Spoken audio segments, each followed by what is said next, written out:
All right, we're live. What's up, guys? How's it going? I hope you guys are having a great Christmas December.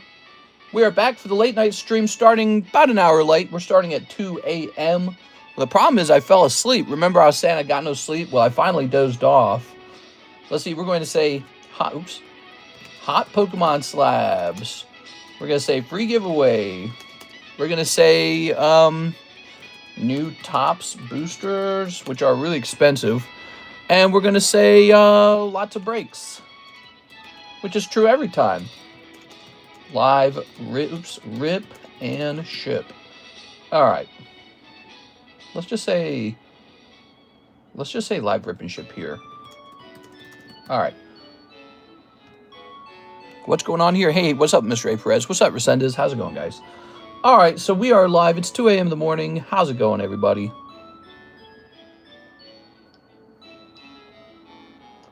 We are jumping over here.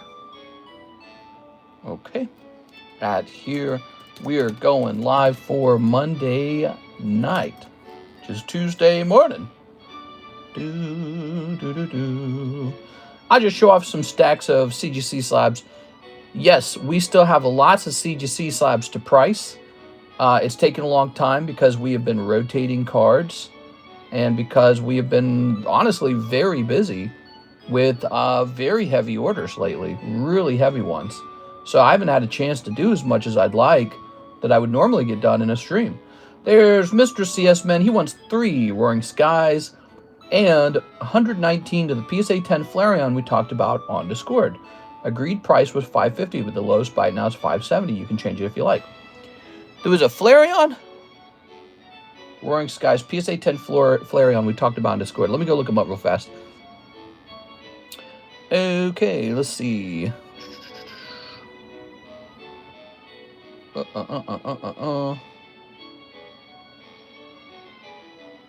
I see I sent you a price.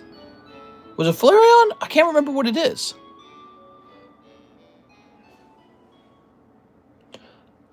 So I sent you a price for a Flareon. I've got no clue where that Flareon is. Is it currently a break? Toss it up here. Let's go ahead and turn on our chat room. Okay, so we're going to go find the chat room. For vertical mode, we have to open it up. Here it is. Okay. Yes, I collect Pokemon cards. How could you tell? Oh. Risque. Okay. Where am I? Let me hit refresh. Refresh. What? Time for night rain. Fill that Zard, please. Man, oh man, time for a Red Bull. This late at night? Yeah, so I fell asleep after the daytime stream. I didn't have any dinner. Then I woke up. Come on now. Then I woke up at like 1 a.m. in the morning. I was like, oh, shoot, I'm going to be late. And I was. You know, you need a second to wake up. You know, your body wakes up and all that. But weird. I guess my sleep schedule is kind of drifting to the nighttime. You know, I've thought about changing our whole schedule so that there's no nighttime stream at all. What if there was just a very, very early daytime stream? Think about it. Let's say the morning stream starts at like, I don't know, 4 a.m. or some crazy number. And we just start at 4 a.m. and end at like 7. And then we just have a really heavy daytime stream. Wouldn't that be interesting? It's almost like what we're doing, except we start this one, well, we started this one at 2 a.m. All right, let's see. What are you guys saying? 28 spots for $40 a spot. That's correct. That price was based off of when we created the break, which now feels like almost a month ago. So I don't know if the card went up or down. It might have gone down in price, but the number of spots is based on a few things. The cost of the card at the time, plus a small premium. So I take a cut, and we restock the item. So I've purchased a new Charizard. We love the nighttime streams. Nighttime stream is fire. Like the streams. Yeah, consider this. We could start... What's up, everyone? No YouTube ping today? Hey, CS-Man, what's that Flareon we were talking about? You said you wanted a Flareon? Let me see. What is that Flareon? Vintage... Did you mean Jolteon? I think he means Jolteon. I think that's what it is. Excuse me. So that would be the rare candy card. Is it this? It's this, isn't it? Oh, I was so confused. All right, I'm accepting it based on the price I gave you that day. Let me go put them away in Slab Away. All right, we're coming up here to Mr. CS Man. Let's turn that down a little bit. So tonight we're playing Pokemon Red, Fire Red, and Leaf Green. Okay, so you finished that Mega Dream case, and now it's going to say Jolteon. The agreement was, what was it, $550? And you have a Slab Away fee of $20. And then let's see, $119 to the PSA 10 Flareon. So what I'll do, I'll just say it's $120 that you're putting toward it, right? So then $20 is the down payment, and then $100 toward the slab. Sound good? So this comes down to $450 remaining. All right, so that's set up. And now you need 3 Roaring Skies. Ooh. Hey, what's up, Resendez? I enjoy the nighttime streams. What's up, amigos? Hey, what's up, Team Rocket Grunt? How's it going, man? All right, you've been with us a long time. This CS man. There we go. How many mods we got tonight? We got Mr. Perez. We got Mr. Alex. Here we are. Ooh. You guys ever think we should get a new moderator, or you think we have enough as it is? Here's the pristine Iona. Here's Eevee. Here's Gengar. Ooh, look at that Gengar. 3 Roaring Skies. Rawr. Ooh.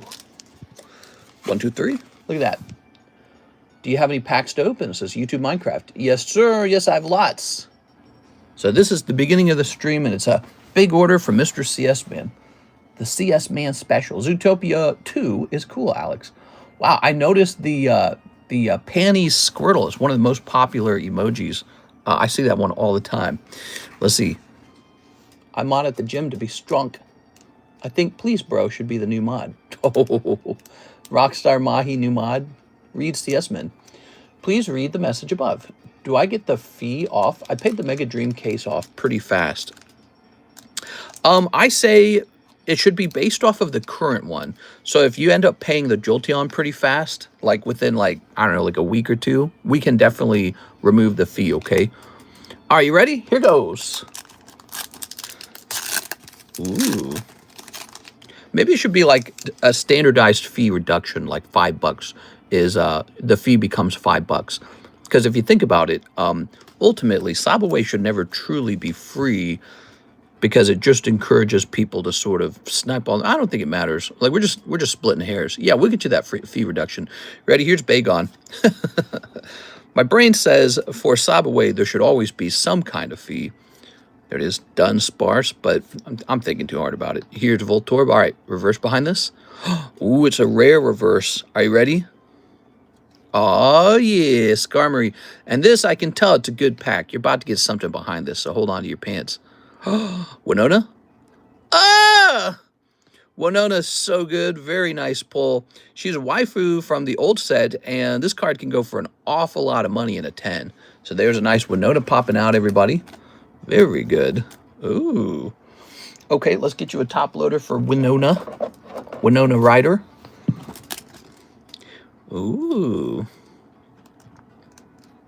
You think they're going to screw up the ending of Stranger Things? I think they are. I think it's already kind of screwed up. It's like they, hey, look, that Ducks looks just like the AR version. Huh. Except he has a different background. You know, I feel like the writing is so corny in Season 5, Part 1, that I can't have high expectations of Part 2. Okay, we got all these lovely guys. Let's go. That was sick. Gay ending. Oh, do you think we'll have a gay ending? Do you think they'll be making out? You never know. Here's Voltorb. It's very on script for like Netflix shows. It is. We're gonna defeat Voldemort with the power of friendship. We're gonna defeat Voldemort with the power of love. We're gonna defeat Voldemort with the power of gay love. It's evolving. Here's Bagon. We're going to defeat Voldemort with the power of femboys. Dunsparce, Voltorb, Pelipper. All right, set this over here. Boop. It's always the same storyline, isn't it? One big alpha male, kind of like super bad guy who's got like all the power, and then the little group of friends. It's always the same. You know what I mean? It's like an archetype. It's like an archetypal thing. So it shows up in the stories over and over again. The story is never about Sauron. It's always about, you know, the little group of misfits. I didn't think they could do it. This is why I have trouble watching TV shows and movies. My brain's too aware. Smash that like button for me, guys. I see we have 11 likes so far. Let's get those likes up. Here's Voltorb.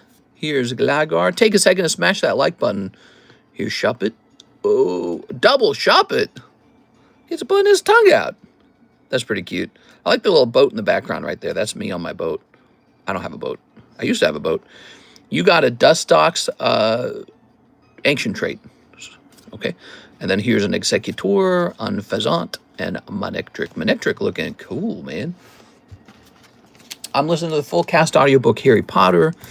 Yeah, good old Harry Potter, huh? I honestly think the new Harry Potter will not do well. I have a strong feeling it's not going to do well. There it is. Okay, here's Dustox. Kind of like Lord of the Rings of Power. Probably do something like that. Like, you'll get views, all right, but it will be missing out on like half the population, so the views won't be what it should have been. Here's Gligar. Dustox. Mr. Say hi to me. Hey, what's up? How's it going, Mr. NHCC? It's me, Mr. Meeseeks. I think that Mr. Briney's boat from Sapphire, and I think the Shuppet is outside his house. Oh, we are. Mr. Briney. Come on now. What if we all surveyed to GoFundMe every night, and when it reaches a certain threshold, you can start your live because you've been late way too much? Mr. Sarcasm inserted. There we go. Well, tonight was, I didn't sleep at all, like 0%. I completely skipped sleep yesterday night. I just couldn't go to sleep. I stayed up all day. I laid there in bed. It didn't work, and then I just went back to work. And so I finally got tired around dinner time today. And so I like passed out at dinner time, didn't eat any dinner, and woke up at 1 a.m. So that is my sleep for today. My body's like trying to do a switcheroo here, I think, to dinner time. You know what I think has triggered this, by the way, is these doctor visits. These doctor visits, which can begin very early in the morning. I think they're screwing up my sleep schedule. Here's Fletchling. Here's Execute. Oops. Here's Talo. Here's Electrike and Pikachu. Oh, yeah. Picking up Pikachu Reverse Holo. Your second one. Unfortunately, it does look thin on the top, don't you think? All right, and behind it. Ha-ha! Victini. Okay, and another Manectric. Very nice. But it's worth it for the baby. Yeah, it's all about making a baby now. There we go. They've done it. They've taken my stuff and my wife's stuff, and they've put it into Petri dishes at this point. So those are developing, and we'll know more about them by Thursday. We are. Pikachu. How weird is that? It's like a baby developing outside of your body, like in a test tube. That's why when the baby grows up, we're going to tell it, you were a test tube baby. Here's Electrike. Here's Talo. I love it. I think all that stuff is crazy, crazy cool. I'm into all that stuff. Here's Execute. I wish we literally could have a baby in a test tube. How insane would that be? That would literally change. That would change like the making of babies forever. It would almost be like a production, you know, if you could have a baby in a test tube, like fully in a test tube from beginning to end. I read an article that they're doing that in China. They're figuring out how to do that. And we should rush to meet them. We should rush to figure it out ourselves. I mean, how popular would that be? If you could have a baby and this would be, I think, very popular with women, especially if the baby could be raised in some sort of like artificial womb and you don't have to go through the pregnancy. Although maybe there will be problems with that. Maybe there will be like hormonal problems. Maybe there will be like attachment issues. But all of that's to be figured out later after you begin experimenting with it. Maybe it's not that big of a deal. But the ability to have a baby outside of your body would be, well, I suppose it would get rid of the surrogacy industry. That industry would die overnight if you could do it with an artificial womb. But maybe that's not a terrible thing. And maybe it's actually a very good thing because you can regulate what happens in a test tube. You can't necessarily regulate what happens with a surrogate. And then all kinds of people experiencing infertility, or like let's say you have a bad heart and so you can't have a pregnancy. Well, now you can. So it's kind of like humans are really good at this thing where we invent something like the glasses that allow us to see. Well, imagine we invent like an artificial womb. Now you can almost like produce a baby. I think that'd be insane. And I think, again, I think it'd be very popular.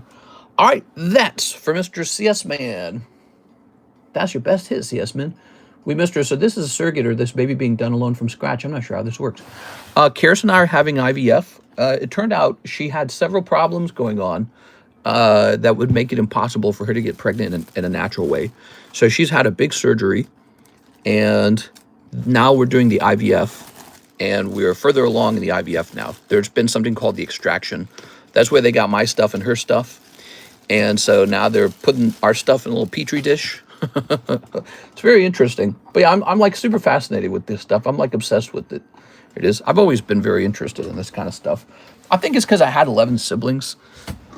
Very, very, very fascinated by, like, I feel like you should be able to pick the exact DNA you want. Let's say you want exact features in your child. Or like you can maybe like isolate like a DNA associated with IQ and select almost exactly the IQ of your child. All that kind of stuff, you know, kind of like something from a movie, right? But it's endlessly fascinating to me. All right, let's set the website up. I don't think we did that. I'm sorry. We're setting up the website. Mister, you priced the McDonald's? Oh, here they are. No, I've not priced these. I want to. Let me click on this. Give me a moment here. And I'll pause this. Mister, what do you do with raw cards that won't grade 10? Give them away. Let them get much older is another option. So if you let them get really old, at some point, they are worth grading. Give them away. Let them get older. Sometimes I would sell them. You know, maybe I would do like a combination of cards that I believed would grade 10, and then I'd pair that with the one that I knew would not grade 10, and I'd sell that as like a bundle. But yeah, you end up with stacks of cards that won't grade 10, and they just kind of, for me, they're just kind of laying around. But here's the funny part. They're all much older now, and I have cheaper grading options, like Tag's a cheaper grading option now. So like, for example, if I have a whole bunch of cards that have just been laying around since the XY era, and in the past, I didn't want to grade them because I knew they were going to get an 8 or 9. Well, now it doesn't matter if they get an 8 or 9. That's going to make money now.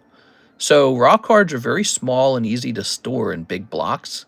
And you could quite literally just let them get old. Connor says, tracking issue. Okay, Connor says, how long does it take to receive your cards? I haven't received any tracking. It's been 2 weeks. You did not receive a tracking number, is that right? What's the name of the payment for your cards so that I can go look it up, okay? I'll go look it up. Okay, so Cactuar Queen says, you can pick how likely someone is to be predisposed to high IQ, health conditions, but there's still the nurture aspect, child rearing. Now, I don't buy all that. I think it's mostly nature. People, they don't want to take the IQ pill or whatever. So let's go grab the match battle McDonald's cards. McDonald's match battles. There we go.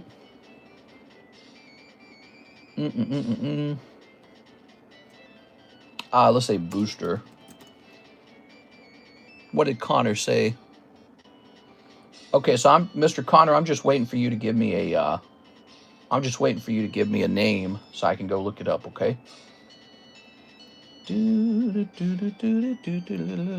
IQ has got to be nature-based. I think it mostly is. Okay, so I think for these boosters, they will be... Looks like I'm going to ask $7 on them. All right. No, not vertical again. No! Daytime is horizontal. Nighttime is vertical. So if you're like really strict, you're like, oh, I'm only going to do... horizontal or something like that, we'll just go jump into the horizontal stream. And so you get a little bit for both, for everyone. Let me look at Connor's name again. Maybe I just look it up. Connor Morin. Let me see if I can find a Connor Morin, everybody.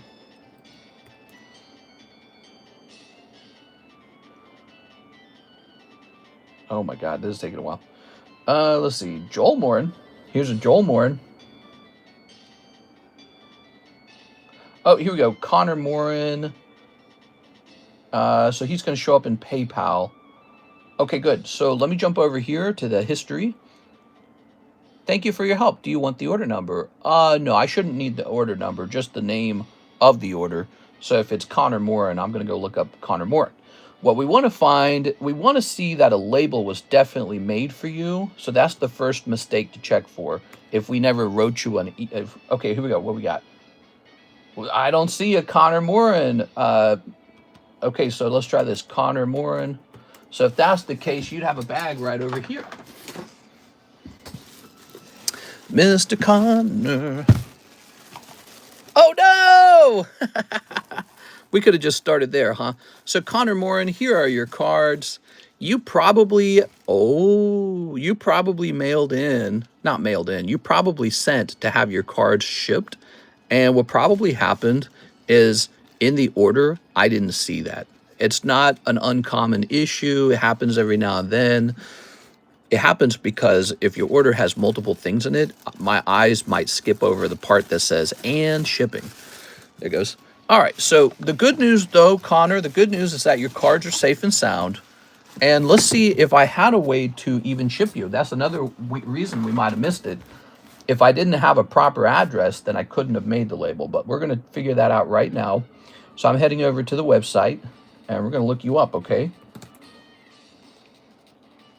Can I get a pack, please? 11 times asking. Here we go. So we've got Connor Morin. Clicking on this. I do see the payment. There it is. All right. So it's on me. It looks like I just didn't notice the order. Let me click on this. Actually, what time did you order it? Did you order it during a stream or after a stream, I wonder? All right. We'll grab this. I'm making you a label right now. We're going to grab your email. Boy, I love the website. The fact that it gives me all your information for making the label is so easy.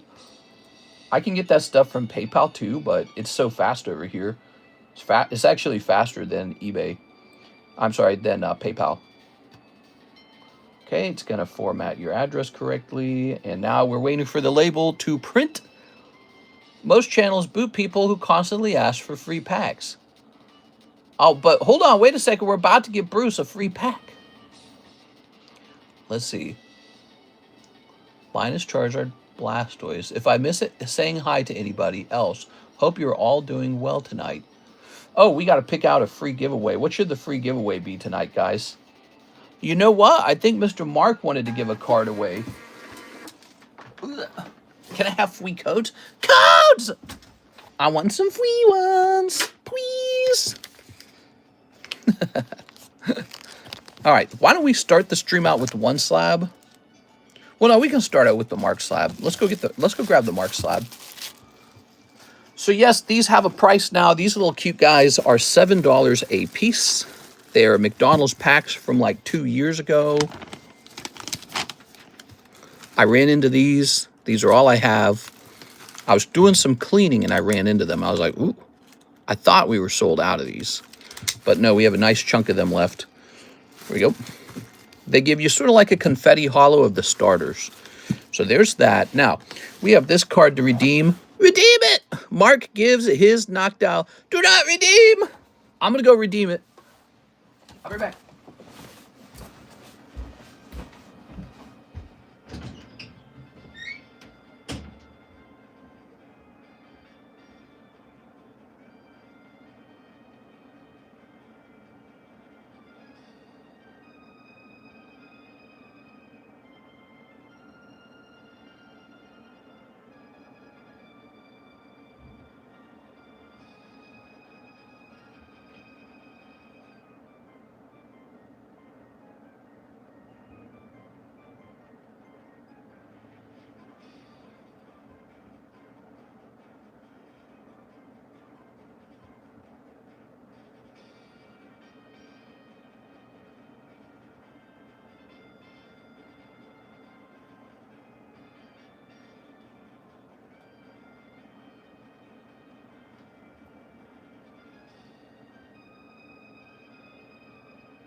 What are these? Oh. All right. So. Zoinks. Here we are. Look at that knocked out. I said do not redeem. Why did you redeem it? Okay. Tossing that. Mark is giving this up as a giveaway. Wow. Shoop. Oops. Okay. Shaboinks. Red Bull bad for you. Yeah. Bruce says he subscribed. Oh, thanks, Bruce. Appreciate it. Okay. Good. You guys ready for a free one? Free ones. Hey, you got any more of them free ones? This is going to say Mark. Okay. The Mark giveaway. That's a pretty solid giveaway if you ask me. For free? Hey, I heard you had, free ones?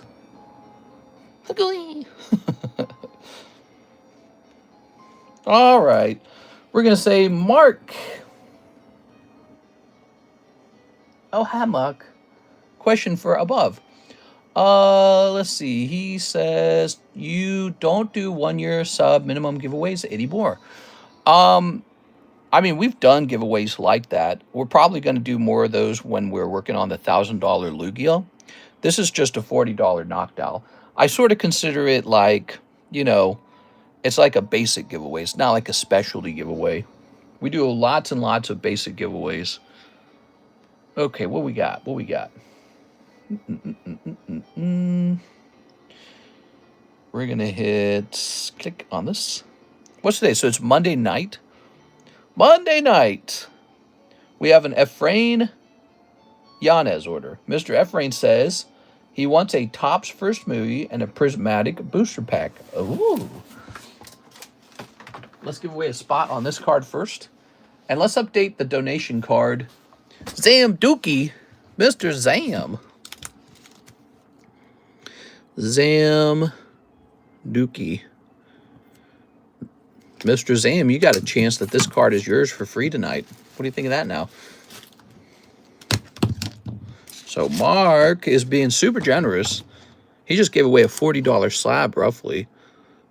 275. So he's up to 275. Jesus. It's the Christmas time of year. There's magic in the air. We should play like the South Park Christmas music. All right, let's see. Let's start cleaning things up. Someone sent a message. Someone sent a message. Confirm your schedule. Your account needs immediate action. That's my student loan. Okay, let's see. Closing that. And how about over here? Apparently I was making some Google payment. You paid Amazon. DoorDash. We DoorDash some Indian food. Dunga dunga dunga dunga. Oh man, it made me so sick afterwards. I think I even said that in the chat. I said, we're getting Indian food. Wish me luck. Yeah, it's not the spices, man. It's the oil. Have you ever watched how tikka masala is made? Here we are. Have you ever watched it? I've watched it because I want to know how to make it because I love cooking. I like to cook a lot. I'm very... And the trick, like a cup full of butter, basically. You're just eating a whole thing of cream. That's why it tastes good. Yeah, it's like eating icing. It's like, here, I'll have a cup of icing on my rice, along with some overcooked chicken. All right, so this is classic Pikachu. Classic Japanese Pikachu. Pikachu! So, we're going to do, I think, let's see. We're going to do 130 on this. Anyone have a problem with the perfect cloudy square appear on your PSA case? Mister, can you play Kyle's Mom is a Big Fat Bee? Doobie-doo, doobie-doo, doobie-doo-doo. If I specify that, would you apply that Yo My giveaways? Absolutely. If you tell me to do that, we can do that. There we go. Ooh, very nice. Okay. So I'm going to give this guy the check mark. I give check marks to what I think are the top slabs on the table. So that's classic Pikachu. And here's another one. 25th anniversary Pikachu. Beautiful specimens. Oh, yeah. This Umbreon, huh? So he's just a 7. Finally, some hot slabs coming up on the table. Oh, lordy. Look at that Umbreon, man. But he is a 7. He's not a 10. If he was a 10, you couldn't afford it. It'd be thousands of dollars. You could maybe afford it. You'd need some time to save up. Give me a second here, guys. We're going to say PSA reverse Umbreon and just see what all their prices look like at all grades. Oh, we need to say Sandstorm as well. Okay, reverse Sandstorm Umbreon. There we go. And now we want the cheapest one. I need that Pikachu for real. Can I swap away the Umbreon? I need it. Let's get a price on the Umbreon.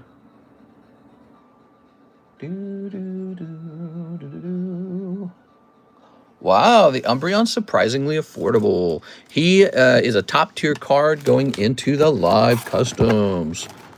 It is 1, 2, 3, 4. He shall be 4 cards deep.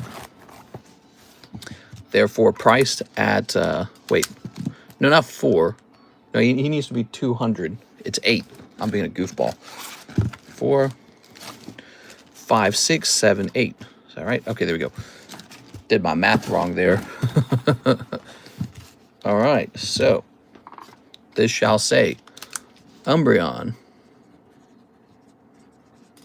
Sandstorm, reverse,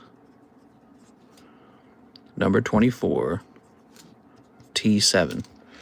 Okay, and it is a half hit card because it gets to that $200 range. Now you got that song stuck in my head, Mark. Oh, hi, Mark.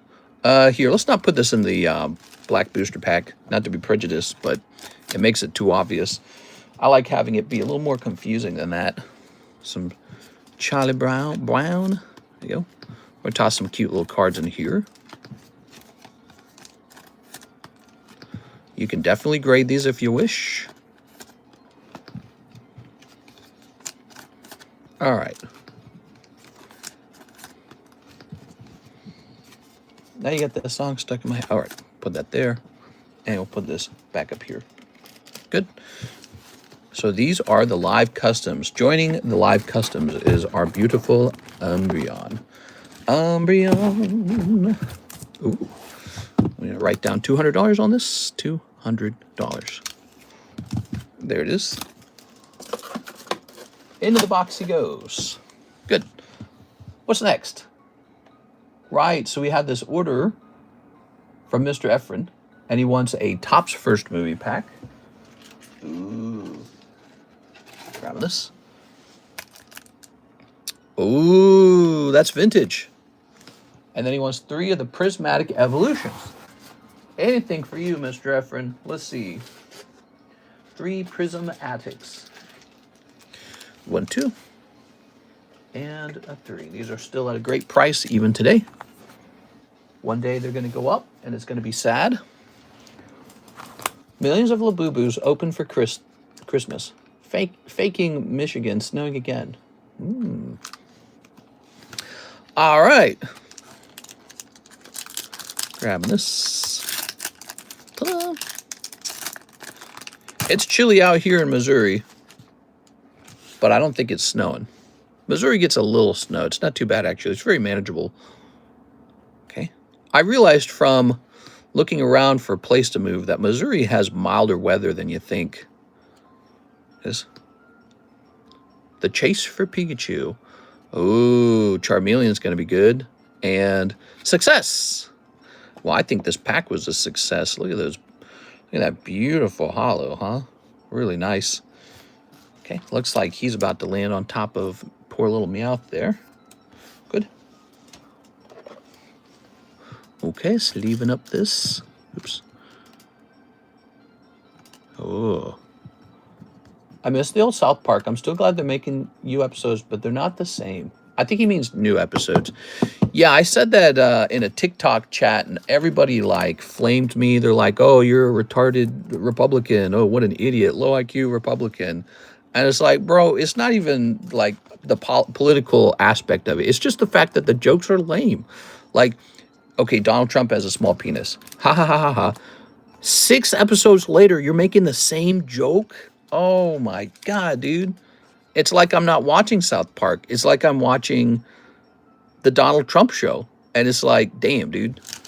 Like, you remember they used to make episodes like the Christmas episode with the satanic woodland creatures? I love that stuff. It's hilarious.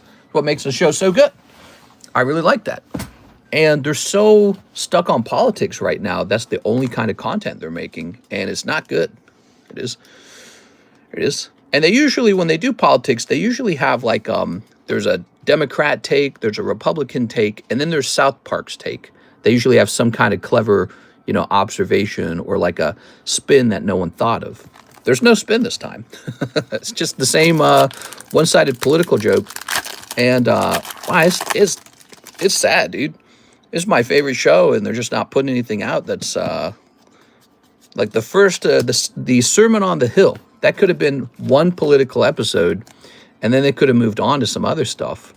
They're really not. They're just stuck on one storyline. It's like, holy, dude. All right, what we got here? We've got, who are the writers? Are Matt and Trey still the writers? Is it AI? Because I've heard a lot of people say that it doesn't even sound like them anymore. Here's Baniri and Ursaluna. So there's been theories that they have like a writing team now, or that they're letting AI do a lot of the work. There it is. Okay. And here's Groudon. Ooh. Look at that Groudon. Fezandipity. No, I get them from my sisters. I'm a Republican. Charizard, but Alex, did you get a Labubu? Yeah, I missed the old South Park when it was like fart jokes and Eric Cartman, you're so fat, you're a stinky Jew, that kind of stuff. There we go. That was their core writing experience. There it goes.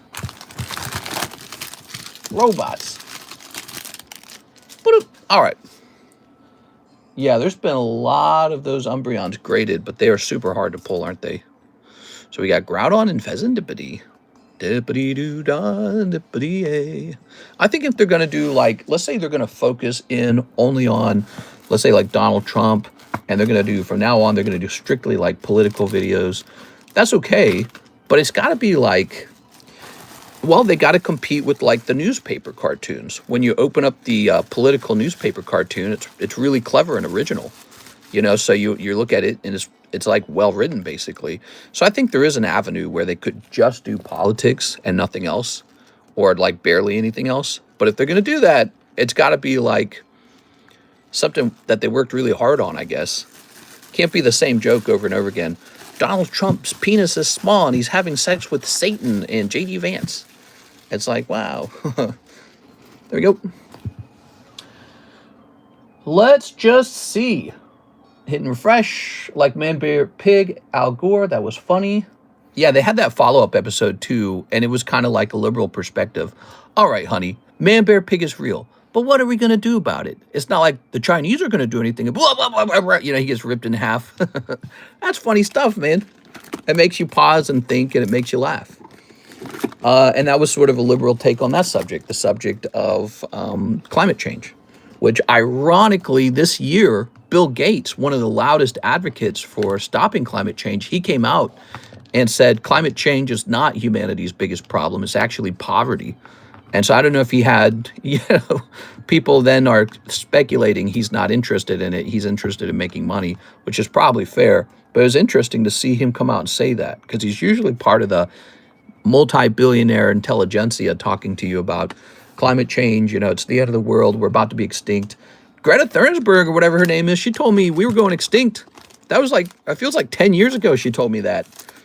It is. We're in the next stage of extinction. Okay. There we go.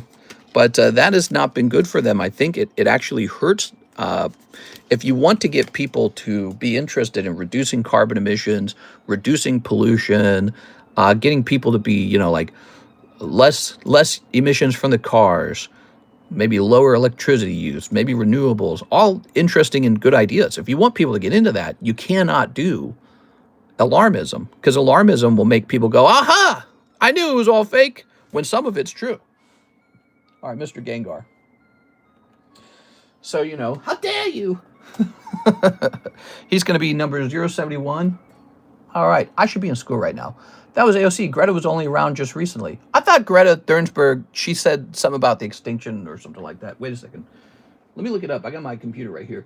Greta says we're going into the next wave of extinction. Let's see.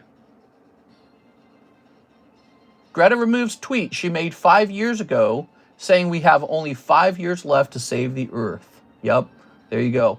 So this is exactly like what the guys with the Christian, you know, end of the world rapture crap say. They're like, oh yeah, we're getting raptured tomorrow. It's like, are we? And then that date comes and goes. Remember 2025 October, we were all waiting for this big rapture thing to happen, and then it came and it went. And so they have to quietly go back and be like, I didn't say that. You're remembering it wrong. All right, Gengar Shiny Star. I don't use Twitter. Oh, it was a tweet. Let's see. So, you're remembering it wrong. I didn't say that. You're crazy. I never would have said that. So this beautiful Gengar shall be 70, well, it should be like $82. Let's make it a flat 80. This guy is awesome. Shiny Star Gengar, everybody. I like it. Okay. Good. I'm going to say 2 years bet. You know it doesn't end Pokemon cards. Looking forward to the 30th anniversary. Yeah, exactly. So here's the Japanese pack split, everybody. Let's take a quick look into that. The Japanese pack split. Here it is. Very good. But the alarmism, I think, is not good. I think it does cause people to doubt everything. So that's why you have to be careful with alarmism. There it is. So we're too deep on this. Good. I wonder if there's been any movement on those cards I sent to the vault. Let's see. How's it going, guys? I hope you guys are having a great Monday night. I'll slow this down here. We're going to grab this. All right. Scooby-dooby-dooby-dum. Do-do-do-do-do-do-do-do. Okay, we'll close that. What do we got next? I'm going to put up on the table a new kind of booster pack. Here it is. This is the new Tops pack. And we're going to grab this sleeve. We're going to grab this holder. Like this. And put it in here. Ooh. I've been learning how to fill a hole on the side of your home, because we got these nasty woodpeckers that keep drilling holes in our home. And now we got holes in the siding, and we're worried that bugs and rain and mold are all going to get in. You guys ever ran into that? I can't decide whether to buy a big ladder and do it all myself, or whether to hire a crew of guys to get it done who just have all the tools already. There it is. All right. Not very manly of me. If I was manly, I'd just go fix it. But I own 0 tools. I don't own anything. I just pay for somebody to do it. Okay. Certain lifestyle. Bro, we got groundhog issues by the school.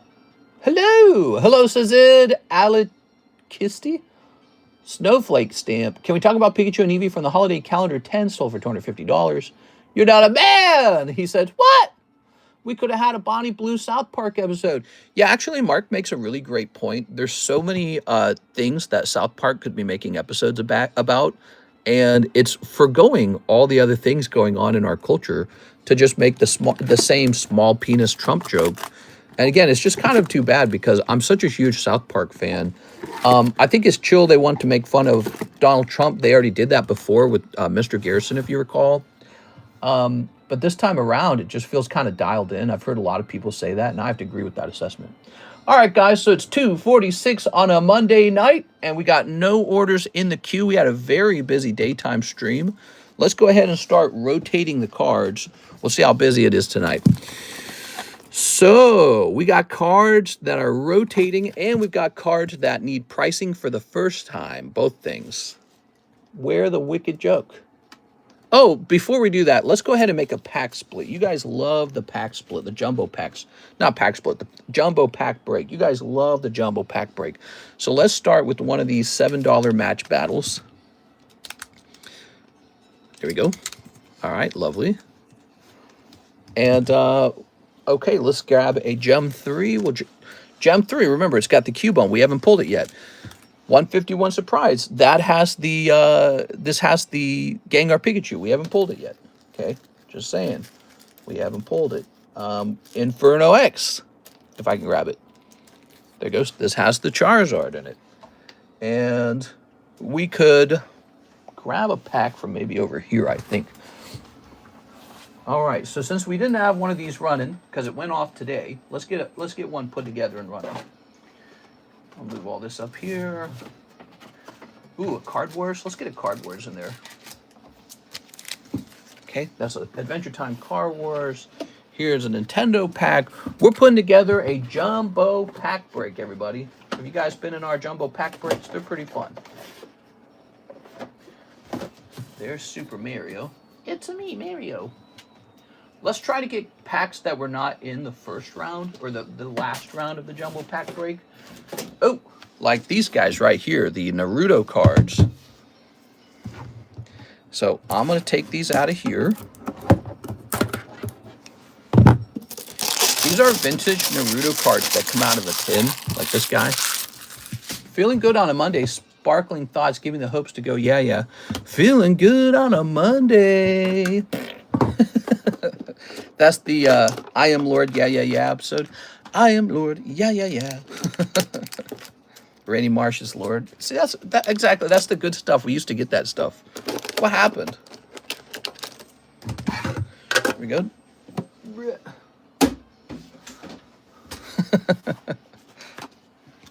When Stan faints. So this set, the tin, comes with some promos. Ugh. Cursed Eyes, the third Hokage. I don't know what to do with these necessarily. When you buy a tin, you get all that stuff. I don't know what the tin price is anymore. It's like, I don't remember. It's like 125 or something. Is there a Magikarp break yet? Magikarp break. That would be good. You know, Mr. Blake, we are supposed to host another lightning break. We don't have one, so we can put one together tonight for sure. I'll get these guys up in here. Okay, cool. So the Naruto's pricier. Naruto's a $25 booster. I know this. So he's going to be a high-end pack in this break. Okay, Naruto. That is a different pack from what we hosted last time. We're looking for stuff we didn't host last time. Okay. Been waiting for Magikarp break for 2 years. 2 years. I don't know what kind of Magikarps I have. I have one of those Quest Magikarps. The Quest series cards have been selling, dude. I had a guy come in here. He paid like bonkers amounts of money for a Doduo, and I just had a Clefable sell on eBay for $150. Those are the Quest cards. So I've got a Quest Magikarp. I think I showed it to you before, but I don't even know if I want to sell it. I actually really like it. Is. I'm trying to decide how many of the Quest cards should stay in my personal collection. And the Magikarp being Magikarp, he's a pretty solid pick, you know, because historically there's been some really famous Magikarp cards, like the Shining Magikarp or the Club Magikarp, whatever it's called.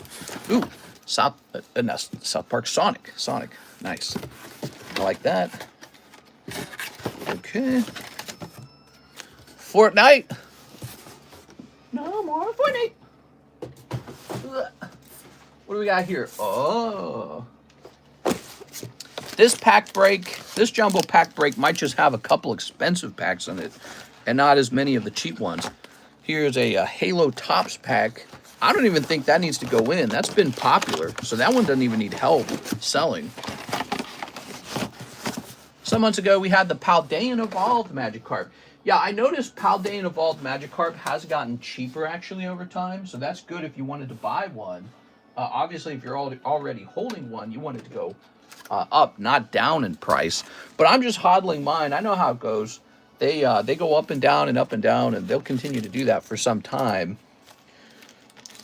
Here is one of these, and let's grab, move this out of the way. Let's grab one of these. And then let's grab one of these $4 OP9s and $4.30 OP14s or something. What else do we got? Something that we don't normally have. How about one of these? This, a Lord of the Rings lenticular. That's cool. Here's a Harry Potter. Wait, I think we had Harry Potter last time. We'll leave Harry Potter alone. Any other things that are unique? Here's a solo leveling. Let's get another solo leveling pack in there. All right, so this time the break's a little bit different. Been waiting for a Magikarp for 2 years. I got most of mine under 1K, still close to 2K. Yeah, I think last time I checked, it was like $1,750 for the Magikarp. And it's too bad because it reached a really crazy price of like $3,000. So there's this part of you that hopes it stays up there, but that's, you know, pretty unrealistic because it is a modern card. So how can it cost so much so quickly unless they completely underprinted it? But it's in a good position. So that's why I'm hodling, because with such strong early signs, the odds that it does well in the long run is there. So for a card like that, I would anticipate in 10 years, it's going to be real pricey. It's just going to be this unbelievably cool card to own 10 years from now. If you have the patience, you got to be patient. All right, let's get some prices on these so we can find out what these are going for. This is in the extended menu, right? No, it's in the Tops menu, I bet. So down here, Tops Pokemon, Tops, not Pokemon, Nintendo Game Pack, $5. All right, $5. Other card sets, we got, what's in the other card set? This is Lord of the Rings Action Flip. It's $3. It's really cheap. Sonic the Hedgehog, pretty expensive, $20. Okay, so that one's not cheap. This is the Panini Mario. I think it's like 7 or something. Panini. Mario Panini is actually a whopping $8 pack. Not cheap. Union Arena, which I believe has been moved over to the extended menu. Have you guys used the extended menu? This is $5.50. We'll make it $5 to keep it simple this time. Fortnite. Fortnite, $6. I'd open a whole box of Fortnite because Fortnite has some incredibly expensive cards in it. And if you guys don't want it, it won't even matter. I'll just sell it on eBay. I think that from a grading perspective, it's a very good set to open. Now, Final Fantasy. Isn't this also in the extended menu these days? Yes. This one's called Hidden Legends.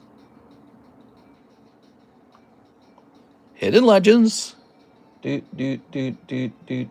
not on the menu! All right, let's try this again. Let's put this in Hidden Legends.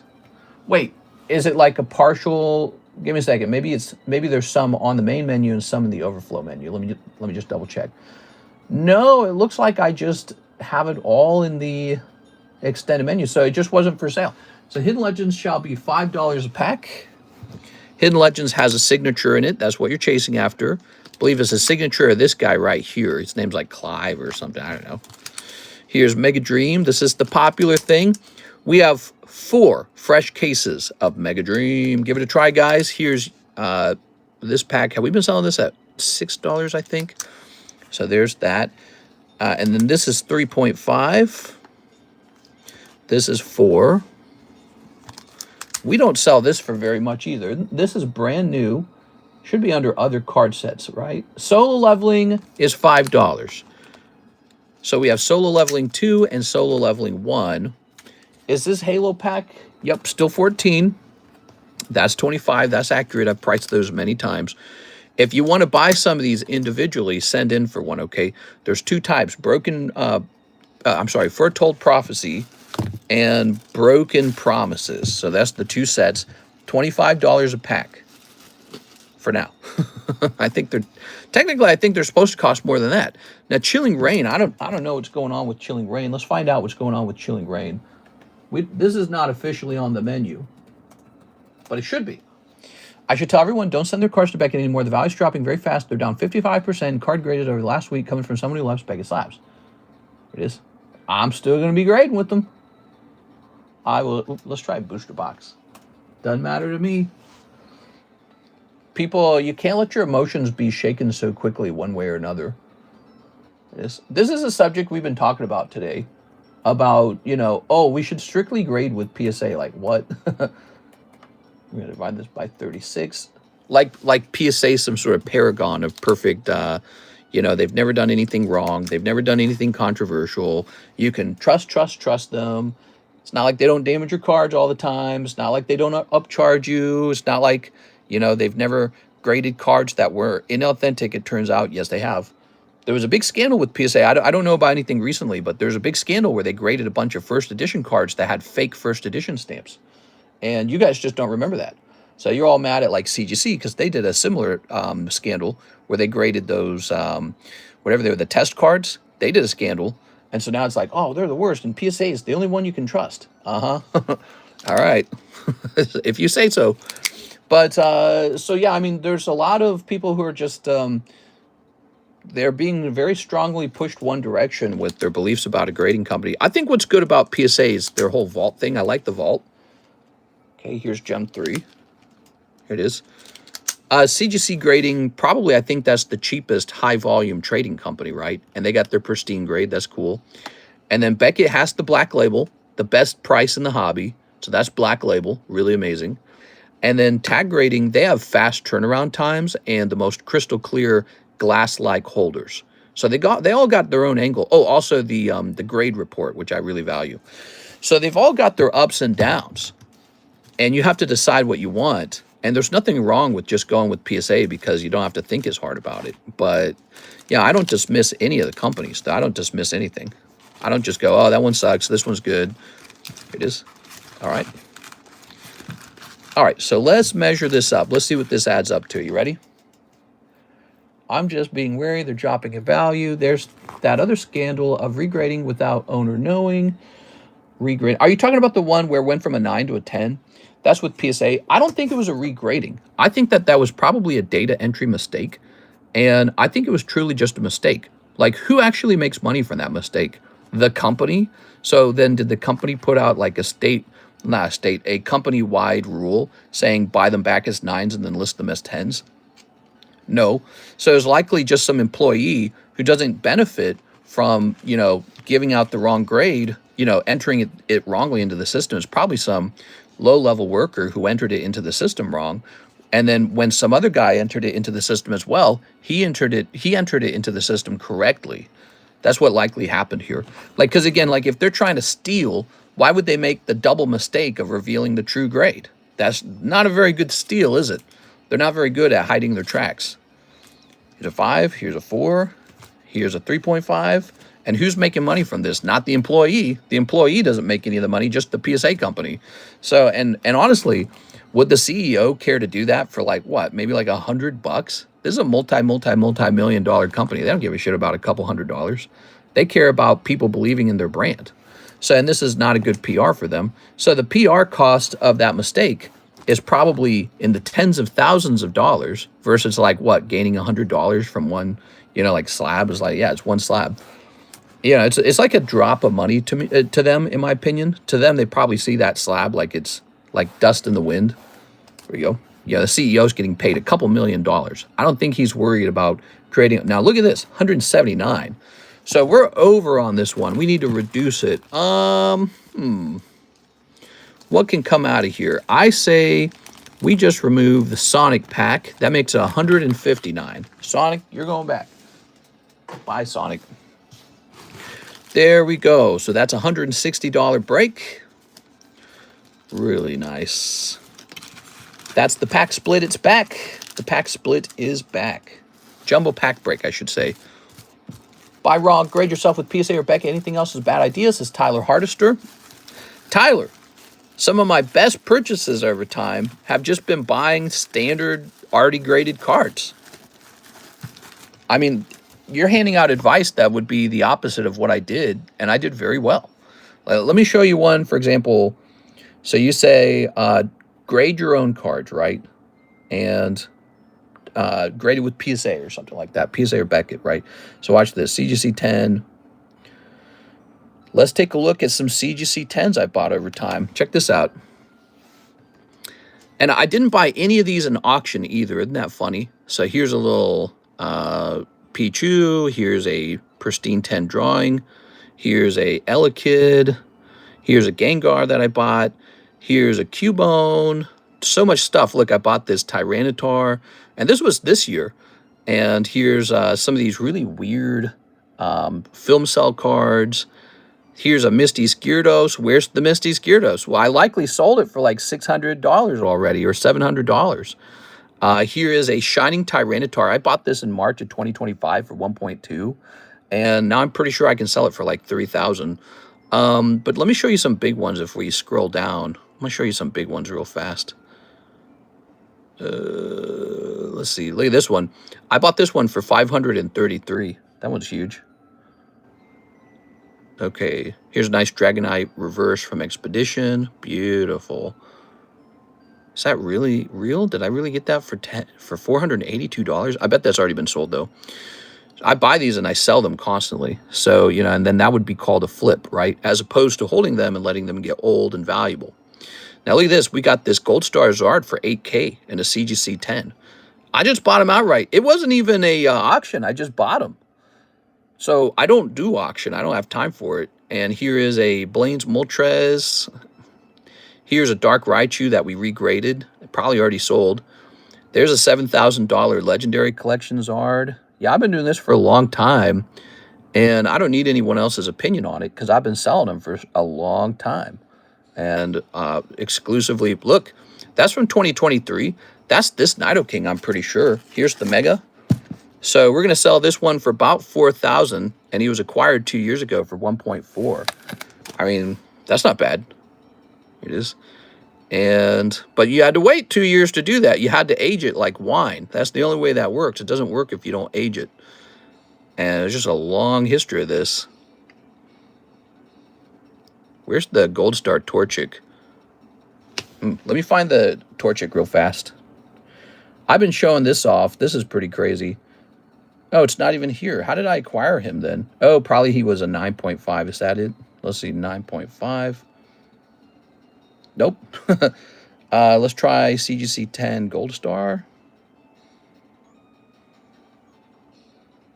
Nope. Maybe I bought him privately. I must have bought him privately, maybe. I can't find him. So it must have been a private deal, but I can tell you already, I spent $15,000 on that Gold Star Torchic, and I bought him just a little while ago. And so if we look him up, actually, in the vault now, give me a second here. They don't have a picture of him yet. He's just been added. I got to scroll way down to find him. So I vaulted that one because I might sell him. Is because it turns out I don't even like Gold Star Torchic. I bought him because I felt like I have to buy him. And my philosophy on that has changed over time. All right, so look, I got him for $15,000, and PSA's card ladder value places him at $59,000, and the cheapest one online is $89,000. And so the idea that you must strictly stick to one grading company, I think that that's pretty crazy behavior in a customer base. You know, like it's like being told you have to buy Xbox or you have to buy Nintendo, you have to buy PlayStation. You know, it's a sort of consumer loyalty to one company that I think is pretty intense. PSA is not like, it's not a scientific company. It's not like curing cancer. They really are just putting your cardboard in plastic. And they're not sponsored by the government. There's no like director of grading license that the government hands out. There's no accreditation. It's just a for-profit company. That's all it is. And so, you know, I think that it's the same Pokemon cards and all these other holders, right? So you got Beckett, you got CGC. The label on the outside is important, sure. But what's on the inside is what is most important. It's a Pokemon card. And I don't know what's going on with this wave of like super heavy skepticism. I just keep hearing people say, oh, you can only buy PSAs. Like, bro, if that's all I did, I would just not be as successful as a card seller and card buyer if that's all I did my whole, you know, career. The last 7 years, I bought everything. I bought anything that I thought looked good. And it didn't matter who graded it. And I'm not just saying that because I like, look, I have an interest in selling these tag slabs, obviously. But it's like, I never had to grade with this company. I could have just graded with PSA. It wouldn't have been that hard. I didn't have to buy this Nidoking. I could have just spent that same money on anything I wanted. But it's the fact that I bought these things and over time seeing that they do succeed. And so I'm buying these at a pretty good volume and they sell. They sell online. They sell to you guys. If you go check the sold history for like CGC 10s and BGS 10, actually BGS black labels are insane, really. Pristine this, pristine that, they do well. And I think that the insane loyalty to PSA is pretty impressive on PSA's part, but you don't want to get trapped in that way of thinking. You want to keep your net really wide so that if you see something worth grabbing, you just grab it. You don't go, well, I'm not allowed to buy that. Why? Well, because I made up a rule for myself that I have to follow. I'm living in a bunch of rules. My rule is there are no rules. It's just the wild, wild west. That's it. And we're looking at the Pokemon card inside of the holder, not just the name of some brand that had nothing to do with Pokemon. Like, Pokemon made Pokemon. PSA didn't make Pokemon. They're just some company that gets rich putting your Pokemon card in a plastic holder. Pokemon did all the heavy lifting. They did the impressive thing, not PSA. PSA is almost like, I don't want to use the word parasite, but they're like the opportunist that hangs off the back of the actual respectable company, which is the Pokemon card company. They're the ones who made the cards valuable. Let me go ahead and take a picture of this. And so there's not some sort of absolutist rule on whose plastic you have to collect that Pokemon card in. What you really need to do is pick up the holder and take a look at the card inside and say, does this look like a 10? And if it does, well, then it's a good card. Who cares whose brand it is? You can always crack it out of that holder and regrade it anyways. Here we are. So like that was one of the first things we did when we were pricing up this Nidoking. We took him out of the holder and we started looking around for like problems with it. Oscar, we're about to get to your order, Oscar. So take a look. Looks great, man. Okay. And we're looking for like mistakes in here. Looks good. So this has been a lucky purchase for me. Look at the centering on the front. Zoom out of there. So I don't know, maybe this is a week 10. Maybe it would cross with BGS into something. Maybe it would cross in the tag. Maybe it would cross in the PSA. I don't know. Maybe PSA would be like, nah, we don't do that. I think PSA sometimes says we won't cross a card because we want to make ours look better than theirs. But I've got a whole slew of PSA 10s that probably should not be 10s. It's just constant, like constantly getting PSA 10s that look bad. Here we are. So, but everyone just has like this special, like, they just give the company like so much, I don't know, so much credit that is almost undeserved. It is. PSA just gets away with murder sometimes. Let's see. How about this? Let's take a look at this guy. So here's an older PSA 10, right? But guess what? When I go to sell this, it's going to sell as a 10. It's not like it's going to lose out on the value. But take a look at this. If we look... Ah, there it is. Print line right there. Real soft print line. But there it is. Shoot. So, you know, this is one of the hardest Mews to grade 10. That's why there's almost none of them. And even this one is not a strong 10. But nobody cares. People are going to say, oh, that's a PSA 10. And it's like, so this gets to be a PSA 10 and sell for a lot. But this nice looking Nidoking, he doesn't. That's all coming from people's personality. Here it is, look at that. Population 20. PSA estimate, 24,000. I got that for like 5,000. So, but that comes from people's belief system, not from reality. That Mew is clearly a 9, not a 10, but nobody faults the Mew for that. They say, well, it says PSA on it, so it's a 10. It's a 10. PSA is going to count it as a 10, and that's all that matters. Oscar Resendez, box of Mega Dream. Here we go, Mr. Oscar. So you got to look through the holder. You got to look past the brand name. You can be aware of how those brands perform in the market, but you can think of that as a separate structure. And then the more important underlying root of the card's value is the actual card. So look beyond the label and then look for opportunity. Here goes. All right. The scratches are on the plastic. The Mew is scratched up a lot. Some of that is on the plastic Not on the card, but the print line is on the card. All right, here we are. Very nice. Yeah, sorry about that. I didn't point that out, but the card wasn't scratched up. That was on the holder, but the print line was on the card. It was a very faint print line, kind of like XY Evolution 10s. You'll notice that those XY Evolution 10s almost always have a print line in them. They still grade a 10, but they have a print line running through them. Here we are. Let's get it. CGC Pristine worth cross-grading. Yeah, I mean, you can, before you buy it, you can take a look at the pictures or ask the seller, hey, let me see those corners real well, or some crap like that. And so you can look into the slab before you buy it and decide if it's 10 enough for you. And if it is, and if it's cheaper than the PSA 10, my question is, why not just buy the CGC Pristine 10 then? And it's this sort of severe brand loyalty that makes you think, hey, PSA's got to be the best. But that's all psychological. That's cultural. The card inside of the holder is the same as one inside of a PSA holder that's also graded 10. In fact, it might be better than some of the PSA 10s because presumably there's some not so well graded PSA 10s out there as well. And so that's just kind of how it works. And the sooner you realize that, the better. The sooner you realize you're not tethered down to one company. And that's the same for me. It's like I'm saying, like, it looks like I have a vested interest in selling these to you guys, but I have been buying CGC and BGS and SGC and all these companies for so long because I don't care. I really don't care. I've graded with all of them. I grade consistently with Beckett because I want a black label, and I think black labels are insane. And if you get a pristine Beckett, I know that those are like impossible to get too. So the moment I see a pristine 10 Beckett, I go, oh, this is a step above a PSA 10. Their rules for a pristine are so much tougher than a PSA 10. It's nutty.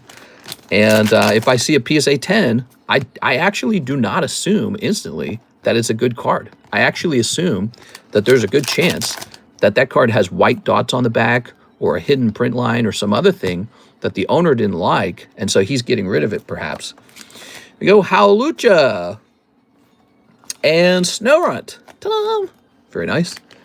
Black labels are the best. Yeah, well, I've seen black labels that are off center too. I think I made a clip out of it. Did I make a clip out? It was like a black label, and it was a Cardos Gengar, and it was distinctly off center. Here goes. So, Oscar, we haven't pulled your hit yet, have we? I don't think we have, unless it's some stinky, like, trainer card. Here's Mischievous. I don't like that the trainer cards count as a hit. Ready? Yeah, we did pull it then. It was a trainer card. That sucks, dude. Tough box, Mr. Oscar. Maybe the next box is hot, okay? Next box, maybe that's the hot one. I saw your short, the trumpet. I like PSA Beckett. I do not buy CGC currently. Just don't like the slabs. No time to crack. For me, no other reason. Tag isn't for me yet. I have a couple, though. I'm getting rid of all my SGCs. For me, I just kind of hold anything that I think is a good card. That's it. So I got CGC 10s. You'll notice they're not for sale. I got SGC 10s. You'll notice they're not for sale. And so I really don't rush to sell anything. Here we are. The one good thing I'll say about the CGC 10s, they're actually affordable. Like if this was Nidoking PSA 10, he would have been like $6,000. Okay, so here's a really nice looking card. It really, truly does look, I'm not bullshitting you. It's a nice looking card. This is as nice as a PSA 10 that I could probably pull down some PSA 10s and compare him. And so he's as nice as any PSA 10. And I'm able to sell this card to you guys at a profit and get you a better price than an actual, you know, if we had PSA 10 running. So I feel good about that. And I feel like we can get you guys a better price that way. Same with this actually with the Sealdos Blastoise, I made a decision that I was going to sell some part, you know, liquidate some part of my collection for buying a new home. So that's when he came up for sale, along with some other Cardos cards, Cardos and Sealdos, which sold, by the way. So he didn't sell. He got turned into a break. And then some of the PSA ones were picked up and sold. So some people already bought those. Here we are. So it's a mix. Let me go grab this. But I decided we would sell off some Sealdos, some Cardos, and make a profit on those. And actually, we're currently grading. In the latest PSA submission, I sent off a whole round of both Sealdos and Cardos cards. Really cool stuff. When it comes back, you guys are going to be surprised by it. Some of it you've never seen before. So we're going to have some of that coming in. And, of course, I hold on to some of my favorite Sealed Os and Cardos cards because I'm scared if I sell them, I'll never be able to obtain them again. But, I want to put my money where my mouth is. I wonder if any of those Aquapolis Nidokings I have are in bad condition. Let's just grab these real fast. So here are some additional Nidokings that we can kind of compare the current Nidoking to. Now, hopefully these are all just really good. Okay, so they were all graded a while ago. And so if we start over here, right off the bat, there's a white dot. Oh, there's an issue on this too. Do you see there's like a square at the bottom of the corner? That's actually an issue on the card, not on the holder. So that shouldn't be a 10. Let's try the next one. We're just checking corners. That's kind of a white dot right there. It's a weak white dot. Huh? Look at that. There's a little bit of whiting on the edge. Do you see it? That's 2. Let's check the next one. Clean. Oh, there's a white dot. Pretty clear. Okay, there's a sort of a white dot on the bottom and then on this part right here. Let's try this one. Yeah. And a little bit. Oh, there we go. They all seem to have the same problem right here on this edge right here, I notice. So all the Nidokings must have been cut that way. All right, so there you have it. Those cards are not like, they're not guaranteed. If I cracked all these out and regraded them, they're not guaranteed 10s in my opinion. These were not guaranteed grade 10 if I sent them back to PSA. Oh, this one's off center too. It's thin on the left. So, PSA has been becoming more and more strict over time. It used to be that PSA was a bit looser. So CGC Pristine was looked at as a tougher grade than a PSA Gem 10. They changed that over time, but that still means all their cards before that point were not graded so tough. All right, let's see. So they're able to sort of retroactively make their older cards look more valuable because of how hard it is to get a 10 now. And yet, those old 10s are really not up to the same standard. They're probably worse than a CGC Pristine. Those old 10s are probably similar to a CGC Gem Mint. But people are super prejudiced against the CGC Gem Mint. But I'm not. I'm not interested in that. I'm not interested in, like, being a stickler with rules I'm not allowed to break. I like breaking rules. Here's Mr. Josh. He says 3 of the Inferno, 3 Mega Dream, and 3 151 surprise. Thanks, man. I really appreciate it. All right. Let's get it. So we got 3 of these. No one's gotten a clip of these Gengars yet. You could be the one to pull a clip on this channel. We don't have it. Here's 3 Infernos. And the Mega Dream, which is right over here. Pause. It's a W. Mistress, 2, not 3 for my order. Ooh, 2 of the whats. Wait! 2 what? Oh, Gem 2? No, you didn't say Gem 2. It's a me. I sent you $10 on crypto. Please add to Slab away. You got it. I'll do that right now, Mr. Miguel. Appreciate it, man. Hope you guys are having a great December. It's one of my favorite months of the entire year. We're going to apply that to the antiquated coin. It's going to 371. The price of silver has gone up again. 2 of each, not 3 of each. Oh. All right, no problem, man. Okay, we'll pull this back. Okay, we'll pull this back. Very nice. It's dangerously cold out here.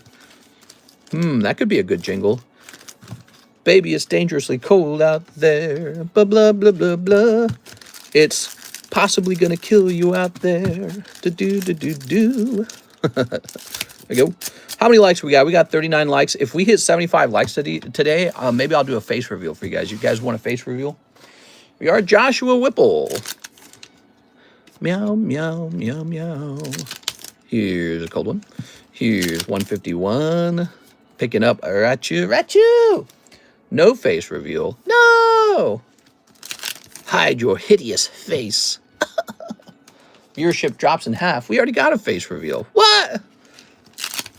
All right, I'm hiding. I'll put a face mask on, like that one Dream guy. Remember the Dream face reveal? Oh my god, dude.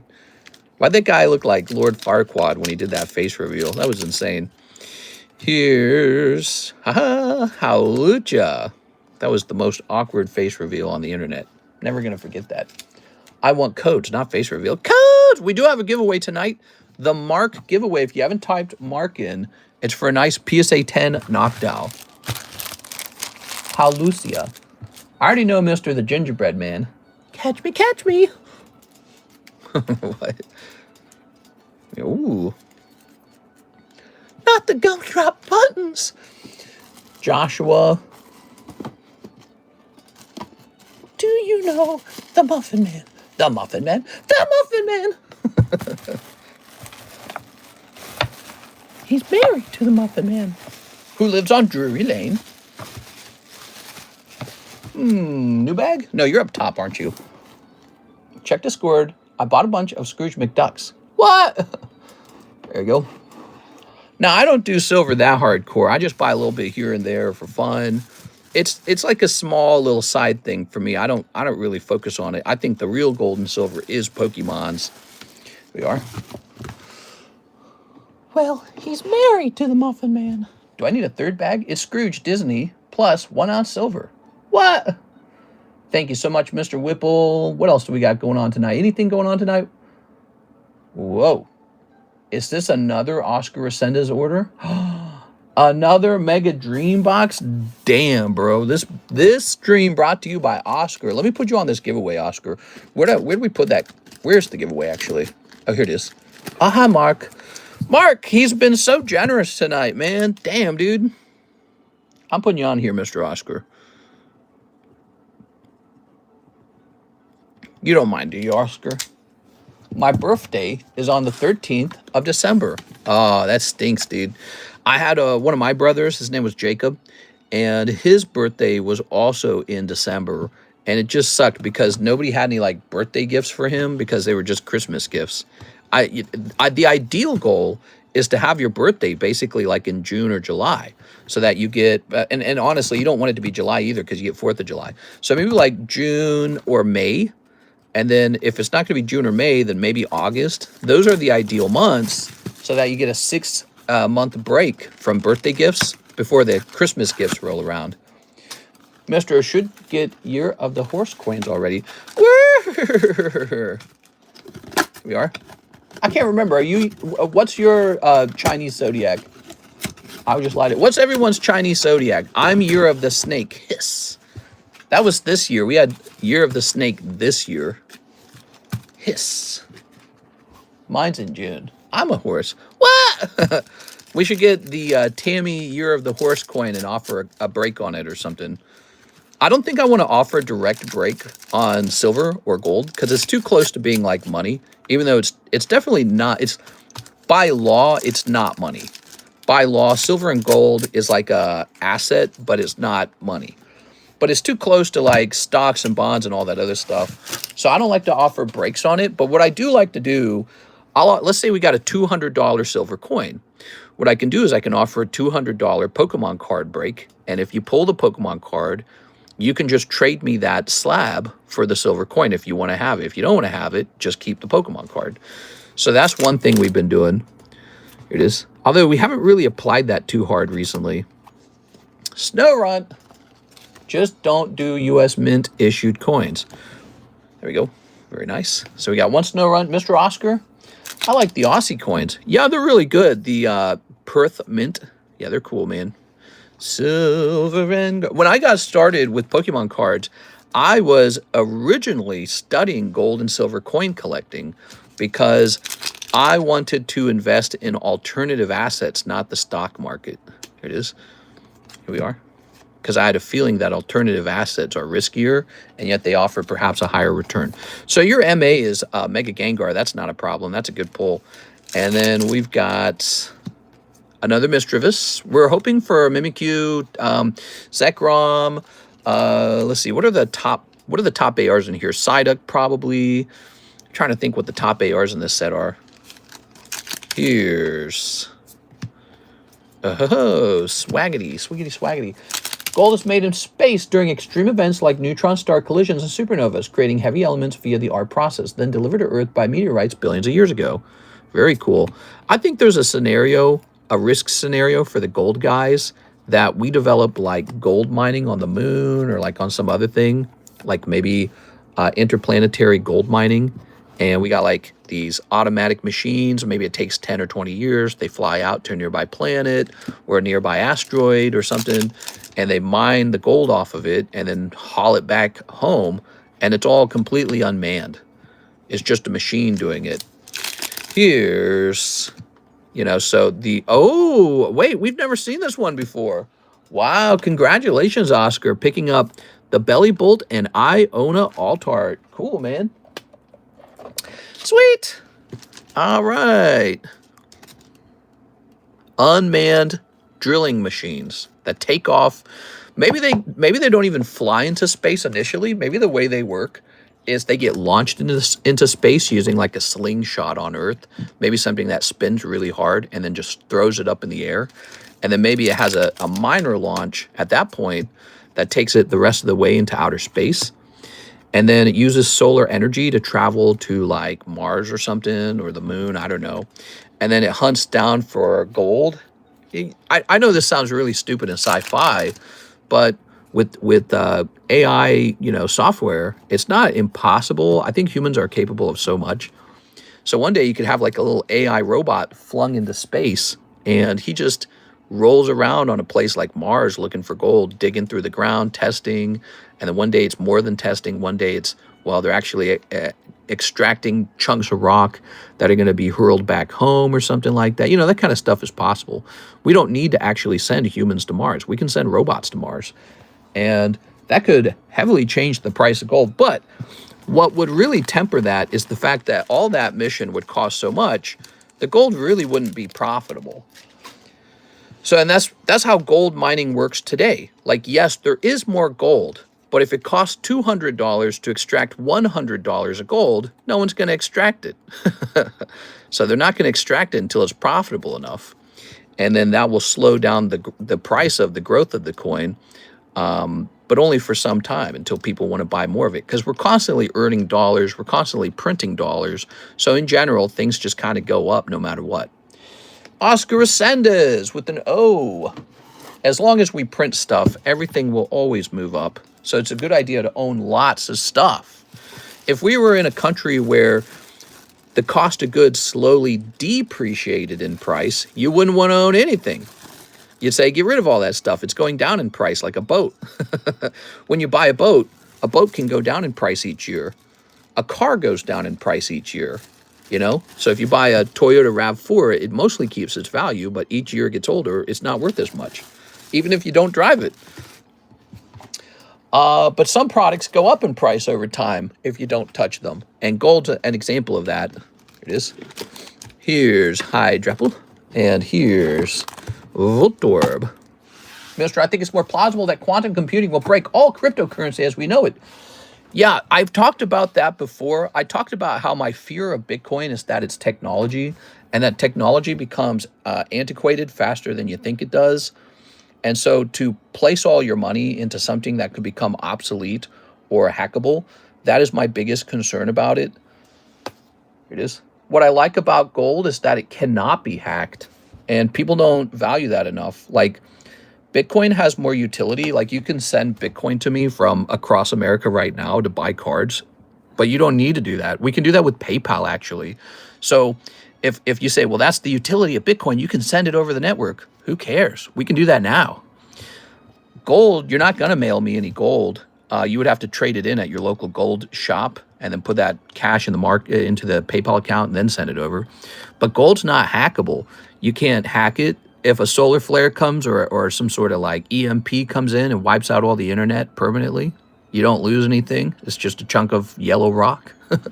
So there's it's a sort of diversity of your assets that I like. And this is not a gold ad. It probably certainly sounds like a gold ad, but I do own a little bit of gold, but not that much. I'm all in on Pokemon, and I always will be. Here's. All right.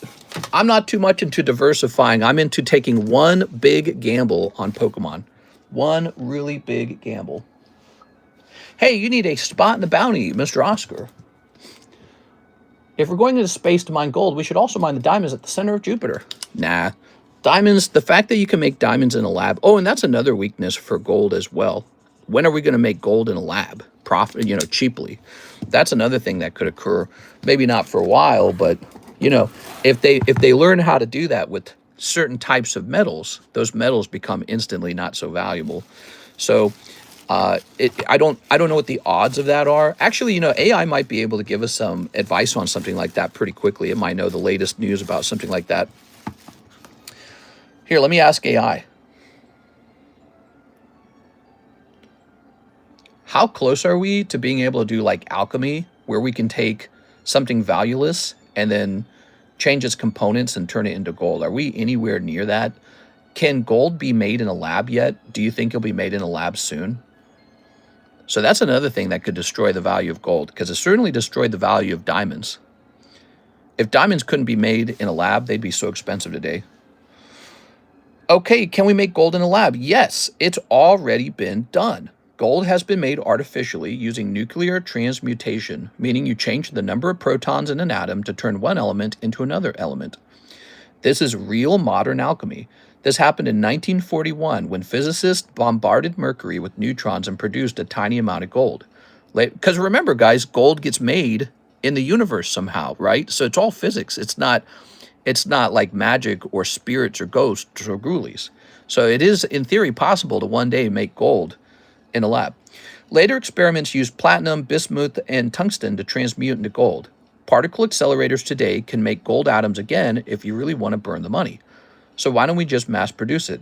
Because the cost of doing this is absurd. It costs millions of dollars to make a single speck of gold.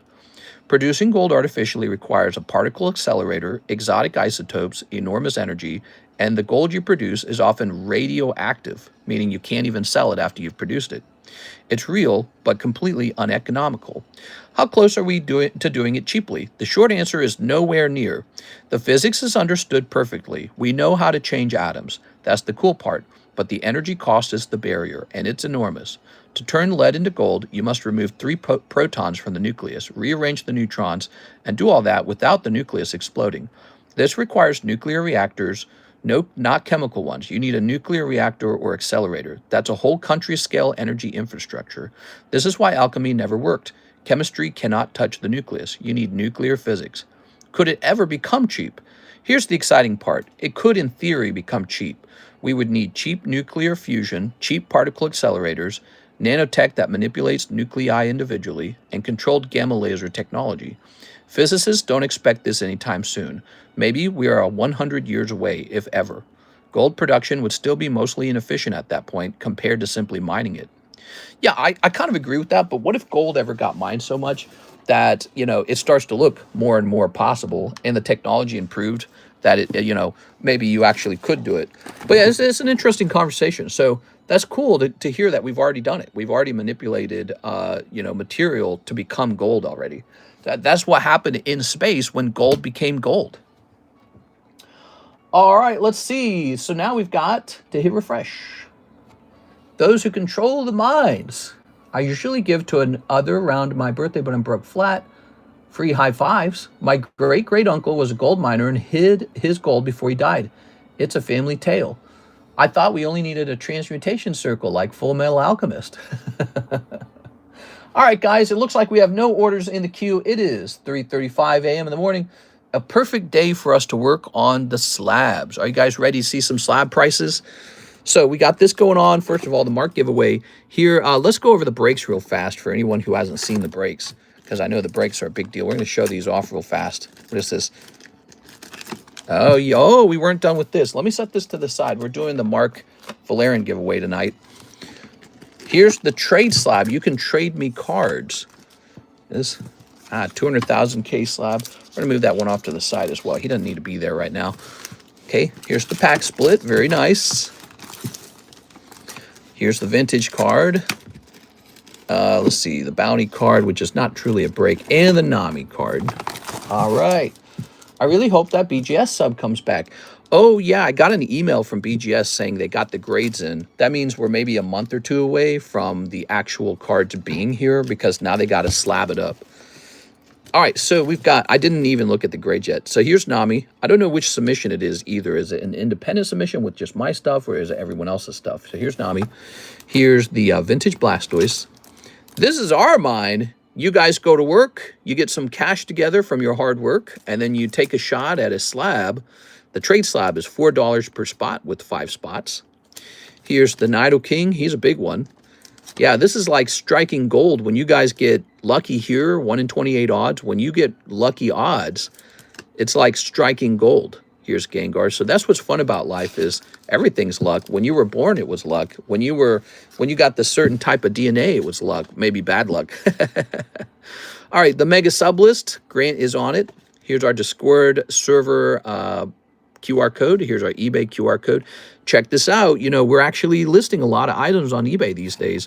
Here's Ancient Origins Vintage Box Break. 10 spots left. I'd love to see that move. You can put one into slab away. No slab away fee. No fee.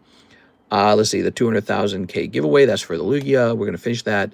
This got moving again, so we're making progress on this giveaway. The December donation score, Mark is in the lead by a lot. All right, and there's my email if you need to email me for anything. We just created this jumbo pack break, so we got a nice jumbo pack break running.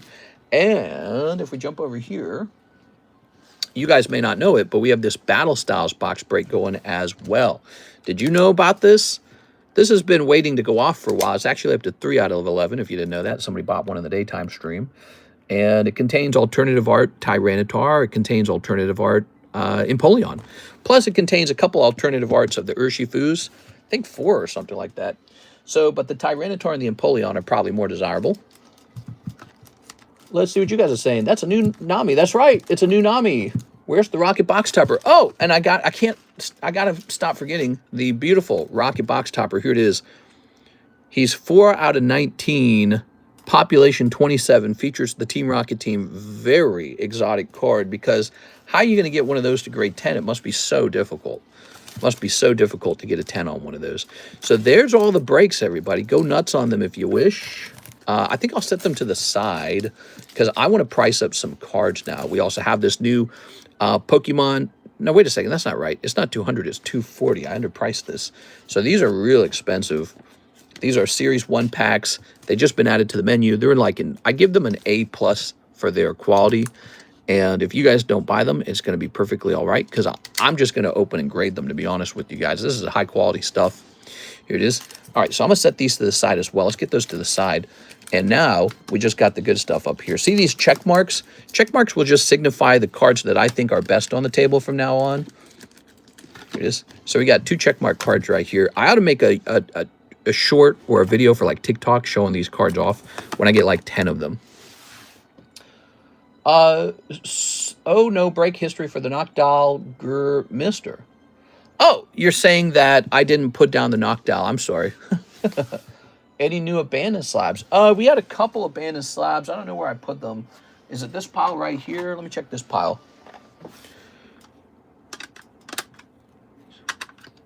Yeah, this was some abandoned slabs. Of course, this guy used to be worth like 50 bucks back in the day. Now he's probably a little more. This Eevee graded 8. This was a 7. So those were some abandoned slabs. How do we buy in? Thomas Palmer. You need to be able to send me 40 bucks, Mr. Thomas. That's all there is to it. You need to be able to send me 40 bucks. So we have a lot of ways for you to do that. The website works. And then also, excuse me. So the website works. And you could go to our description. Alternatively, you go to our description and find a payment method there. Then you just tell me what break you want to get into. Still don't get how people can abandon stuff. You know, some of the cards are barely worth 15 bucks. And so if you have to spend money to ship them, they just don't feel like doing that, to be honest. So usually the people who keep their giveaway, their free stuff, are people who already have a bag over here. So like if CS Min pulls a free slab, he's probably going to have me ship it home to him. But if some guy who's never bought cards over here, doesn't ever want to buy cards over here, if he's told, hey, you actually have to ship this out, he'll be like, you know what? Give it back. You guys can have it. They'll decide all of a sudden they don't want it. All right. So let's get our sleevies out. That's good for you guys because it just means the slabs come back. But most of the giveaway slabs go out. You have to understand, those cards that got abandoned, they got abandoned over the last like 3 years. So like, yeah, I mean, if we give away like 100 slabs and like 10 of them get abandoned, that's pretty good. That means the other 90 went out. And those 10 that got abandoned are from the guys who, again, maybe they're kids. We don't know. Maybe they're kids and they can't give their address out. Yeah, we don't know who the people are that are leaving those slabs behind, but it's just people who decided, I'm bored. Or, nah, I don't want to ship that. Is that you, big USO? What? Still link out, people can abandon stuff. Today's leg day. We're jumping over here. We're going to take a look at this Lugia. Classic Lugia. Classic Japanese Lugia.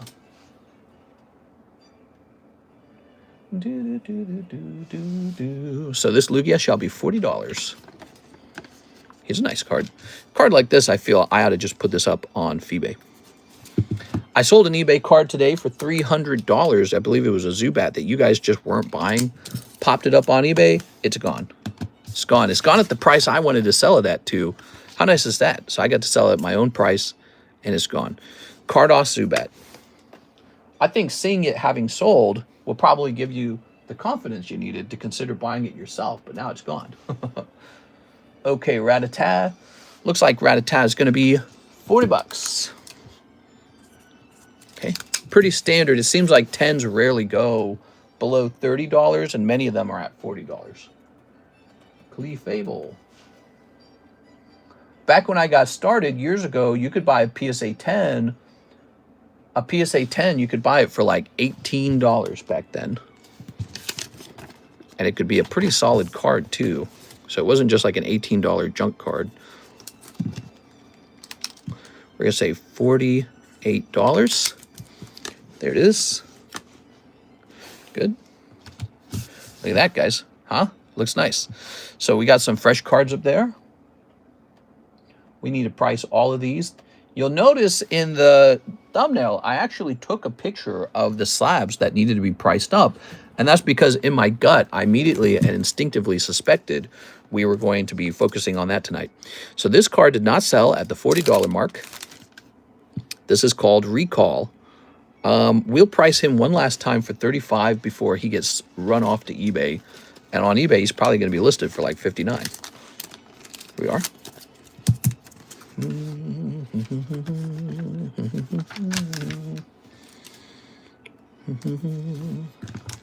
So my commentary on tag grading is that they have very harsh grading.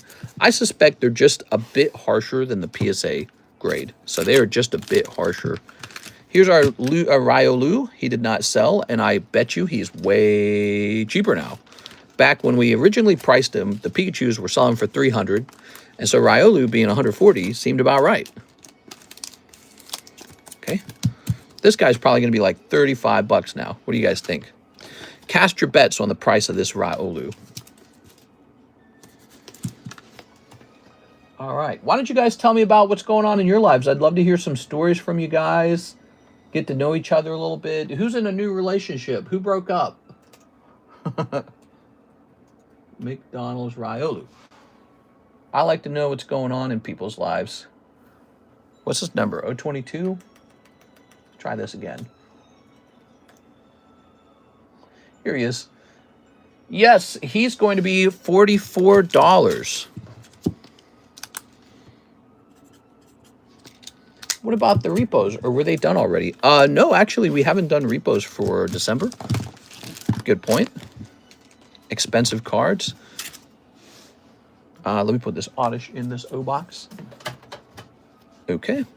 So that went from 140 to 44 after the change in price on the McDonald's cards. The good news, though, is the bottom price is probably in. I mean, again, the 10s don't really go below 40. Not too much anyways. And then here's a nice Pikachu. I know for a fact this guy's a little cheaper now. Let's see. Where's my sleeves? Staying up tonight to get ready for the night shift tomorrow. Nice, dude. Yeah, I couldn't fall asleep last night. I ended up sleeping during dinner time today. How weird. I think my body's trying to shift into a different sleep schedule. What should I do about that? Maybe I should go with it. What if we started this stream really late at like 3 a.m. every night, and it just became the early morning stream, and I just started my day early, and that was the new strategy. Like maybe I go to sleep. When would I need to go to sleep to get 8 hours at 3 a.m.? So 9, 10. No, let's say we started at 9. So 10, 11, 12, 1, 2, 3. Let me try that again. Let's say we went to sleep at 8. 8. It'd be 9, 10, 11, 12, 1, 2, 3. So I'd have to go to sleep at 8 p.m. every night. I mean, that's pretty weird. I don't know if I could do that. Not much happens that late at night, though, does it? I mean, we don't do anything out here in Lake of the Ozarks, I can tell you that. All right, so this Pikachu is going to be 75. Ooh, this card's perfect, man. I'm thinking about putting this up into the... I like this card a lot. He's got to go in the live customs. He's good. So let's get him in the live customs real fast. Let's get some of these up in there. 1, 2, 3. So these are these shiny stars. Oh, look, it's a mix too, isn't it? All right. Now, if you want to buy this, there's time to buy this right now. But actually, yeah, I mean, it's tempting to have a different schedule just because I'm not getting any sunlight, to be honest, guys. Trick Pikachu. And Karis and I have so much more of the doctor stuff to do. And the doctor stuff takes place directly during my sleep time, which I think is what has screwed up my sleep schedule in the first place, is this doctor stuff. Ooh, a little Baby Mario. That's actually valuable. If that Baby Mario grades 10, probably sell for like, maybe like 40 bucks, 45. Okay, nice. I mean, considering these packs are $25, right? There we go. In he goes. He went in for 75 bucks. Check this one out. Oh, man, that's beautiful. So there's Hyper Snorlax. Remember that? He's old now. He's from 2019. Can you guys believe this is 2019? All right, so let's say Snorlax. And his number is what? 070. I can't. I ate some stuff that makes it smelly. What are you talking about? So this card is around 155 imported from Japan. 155 times 15% plus 155 is... So he's really more like 180. So let's grab a sleeve for him. He's going to cost 180 here in the United States. Not to mention, my copy of the card has a recent PSA code up here, the cert. So that's a more desirable certification. But it looks like he is cheaper than he was. He apparently used to be 230. So he's going to go to 180. That must be very tempting because this card's old. This is a 6-year-old card now. There it is. He going to get my check mark. I think this is a top card on our table. He could easily go into that box to the live customs box. What are your sleep hours now, mister? I crash at like 6 a.m. and wake at like 11. So for a while, my standard sleep schedule has been me going to bed at 8 a.m. and then waking up around 4 p.m. So 8 a.m. to 4 p.m. I go to sleep real late in the morning and then wake up in the afternoon. I don't like that sleep schedule, to be honest with you. I miss a lot of sunlight in the winter. And so it's not sustainable anyways. I need to go to sleep much earlier, like at 5 a.m. and wake up at like, I don't know, like 1 p.m. so that I have maybe even a slight chance of going out and going walking. So that's one option, is to go to sleep at like 5 p.m. or 6 p.m. I'm sorry, 5 a.m. or 6 a.m. The other option, maybe we go to sleep like at 8 p.m. really early at night, really early. And then when we wake up, we begin the early morning stream. It's a very interesting idea. I think we would get more buyers from New York if we did that. What do you guys think of that? Mister, I have the exact same schedule. I got no vitamin D and need to take them daily. That's right. I got told by a doctor after a blood test for IVF that I have very low vitamin D, and I was told to supplement with vitamin D. And I was like, damn, dude. Yeah, it's like living like a vampire, and I don't like it. I kind of wish I could get some real sunlight. Okay, let's try a couple new slabs up here. So one thing that's for sure about our group is we get an enormous number of slabs, and you might find something that you want up here. We are. When are they going to create a Mrs. Mime? Oh, that's so clever. I didn't even think of that. Mrs. Mime. Here we are. Here's this poor soul. How did he grade? Now I can see it. Well, I wonder, can I just take this out and correct that? Is it even worth the effort? Probably not.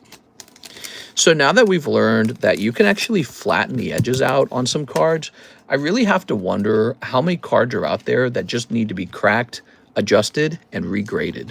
You know what I'm saying? Like, that's a big deal. If you could buy up a bunch of 9s and their issue is like a bumped corner that the edge can just be flattened, imagine how much money there would be in that. Especially if you knew like there's a certain card set that was well known for having that bump. All right, so Ona's Wattrel. Here's Groudon. Mr. Mime is Ash's mom. What? Okay, and Blood Moon Ursaluna. What a card. Wow, that is cool, man. Watch this card only cost like 60 bucks, though. He's going to be cheap. Cheaper than he should be. Let's find out. Because there's so many of these that get pulled in the hunt for Umbreon. Ursaluna.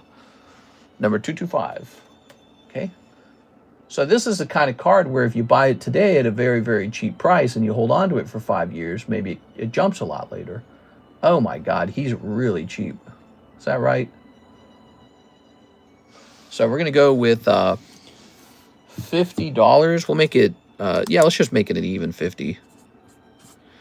Dang, dude, I feel like putting that right into the Poke Shuffles. That is a good card. Now the Groudon, I almost don't want to look this up. Let's make the Groudon $20. Okay, Groudon's $20 without looking it up. And let's go look up the Iono's Wattrel.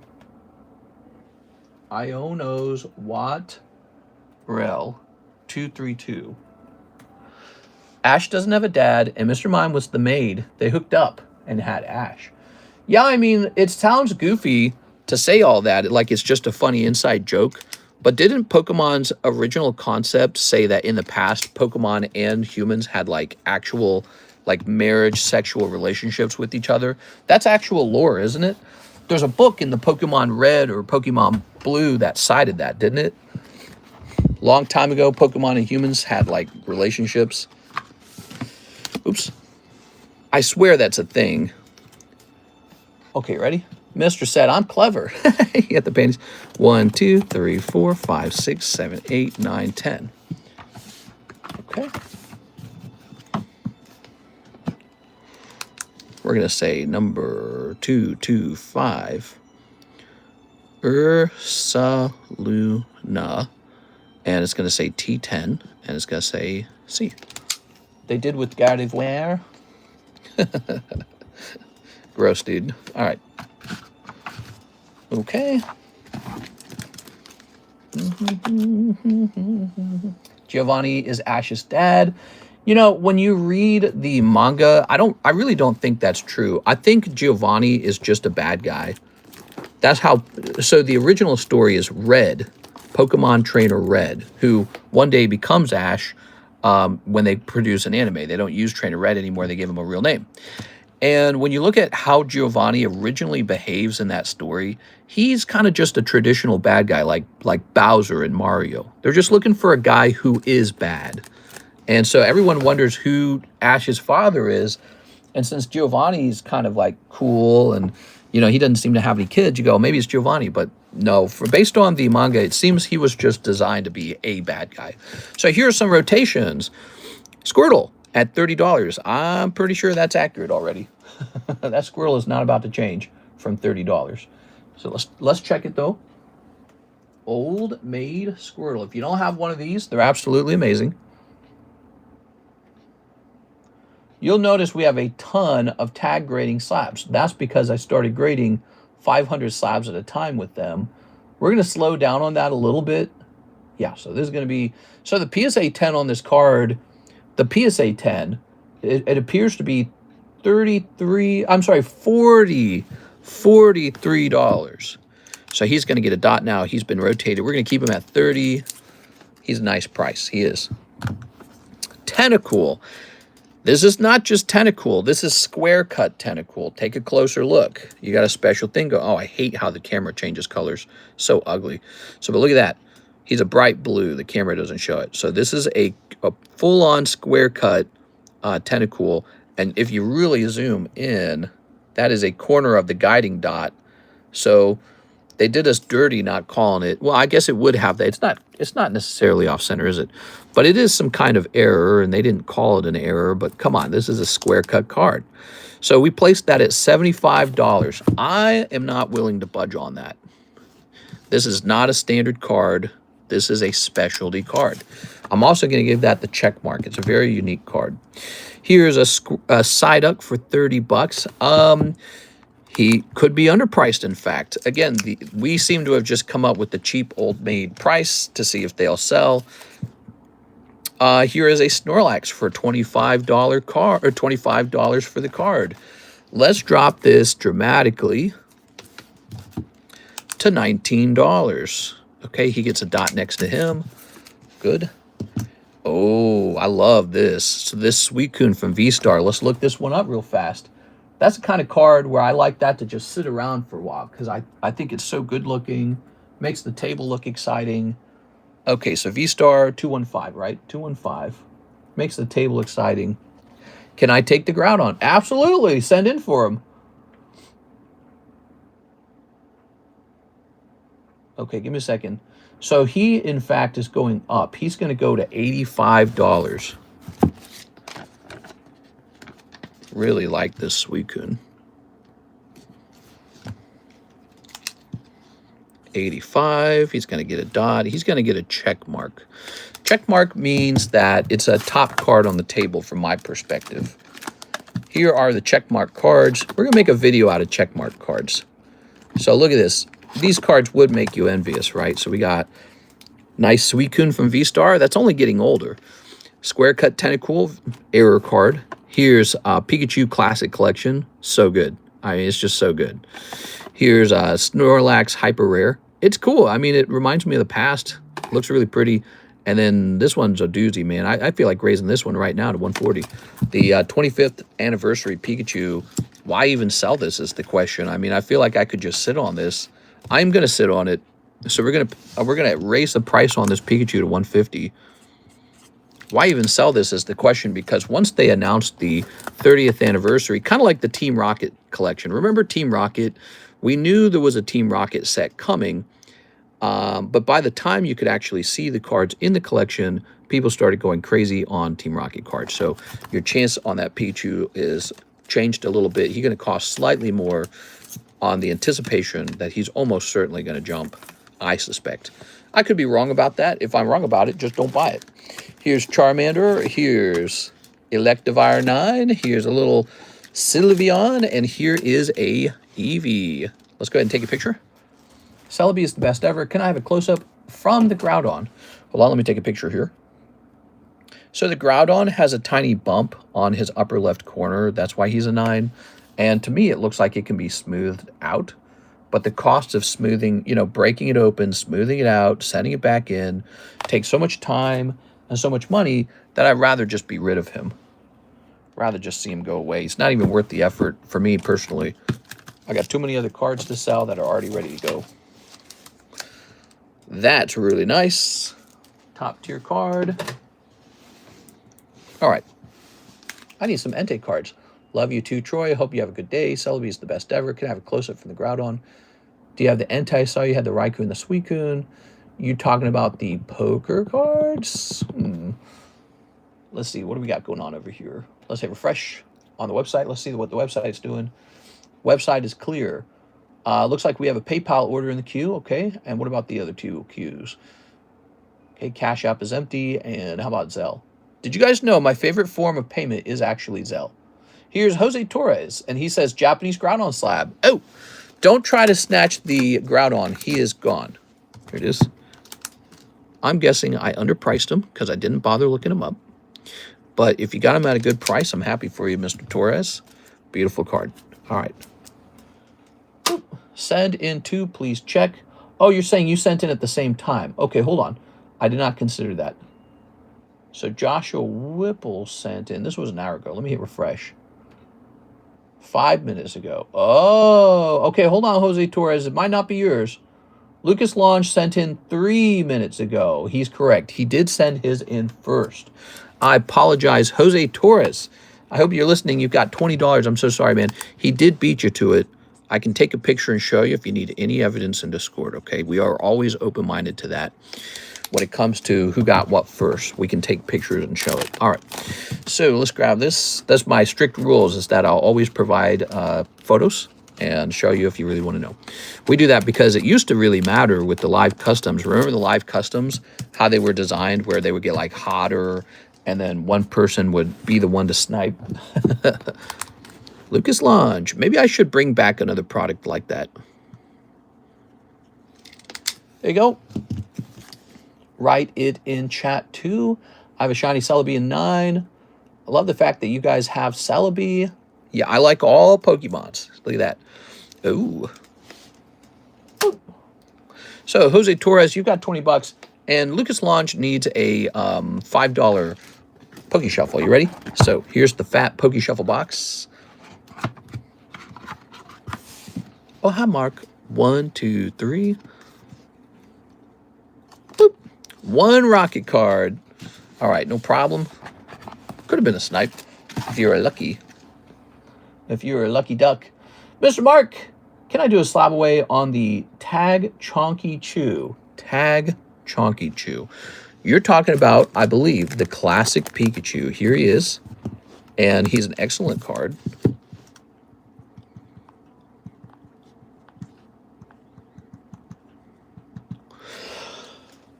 Excuse me. All right. I had a little itch in my throat there. I wanted to cough that.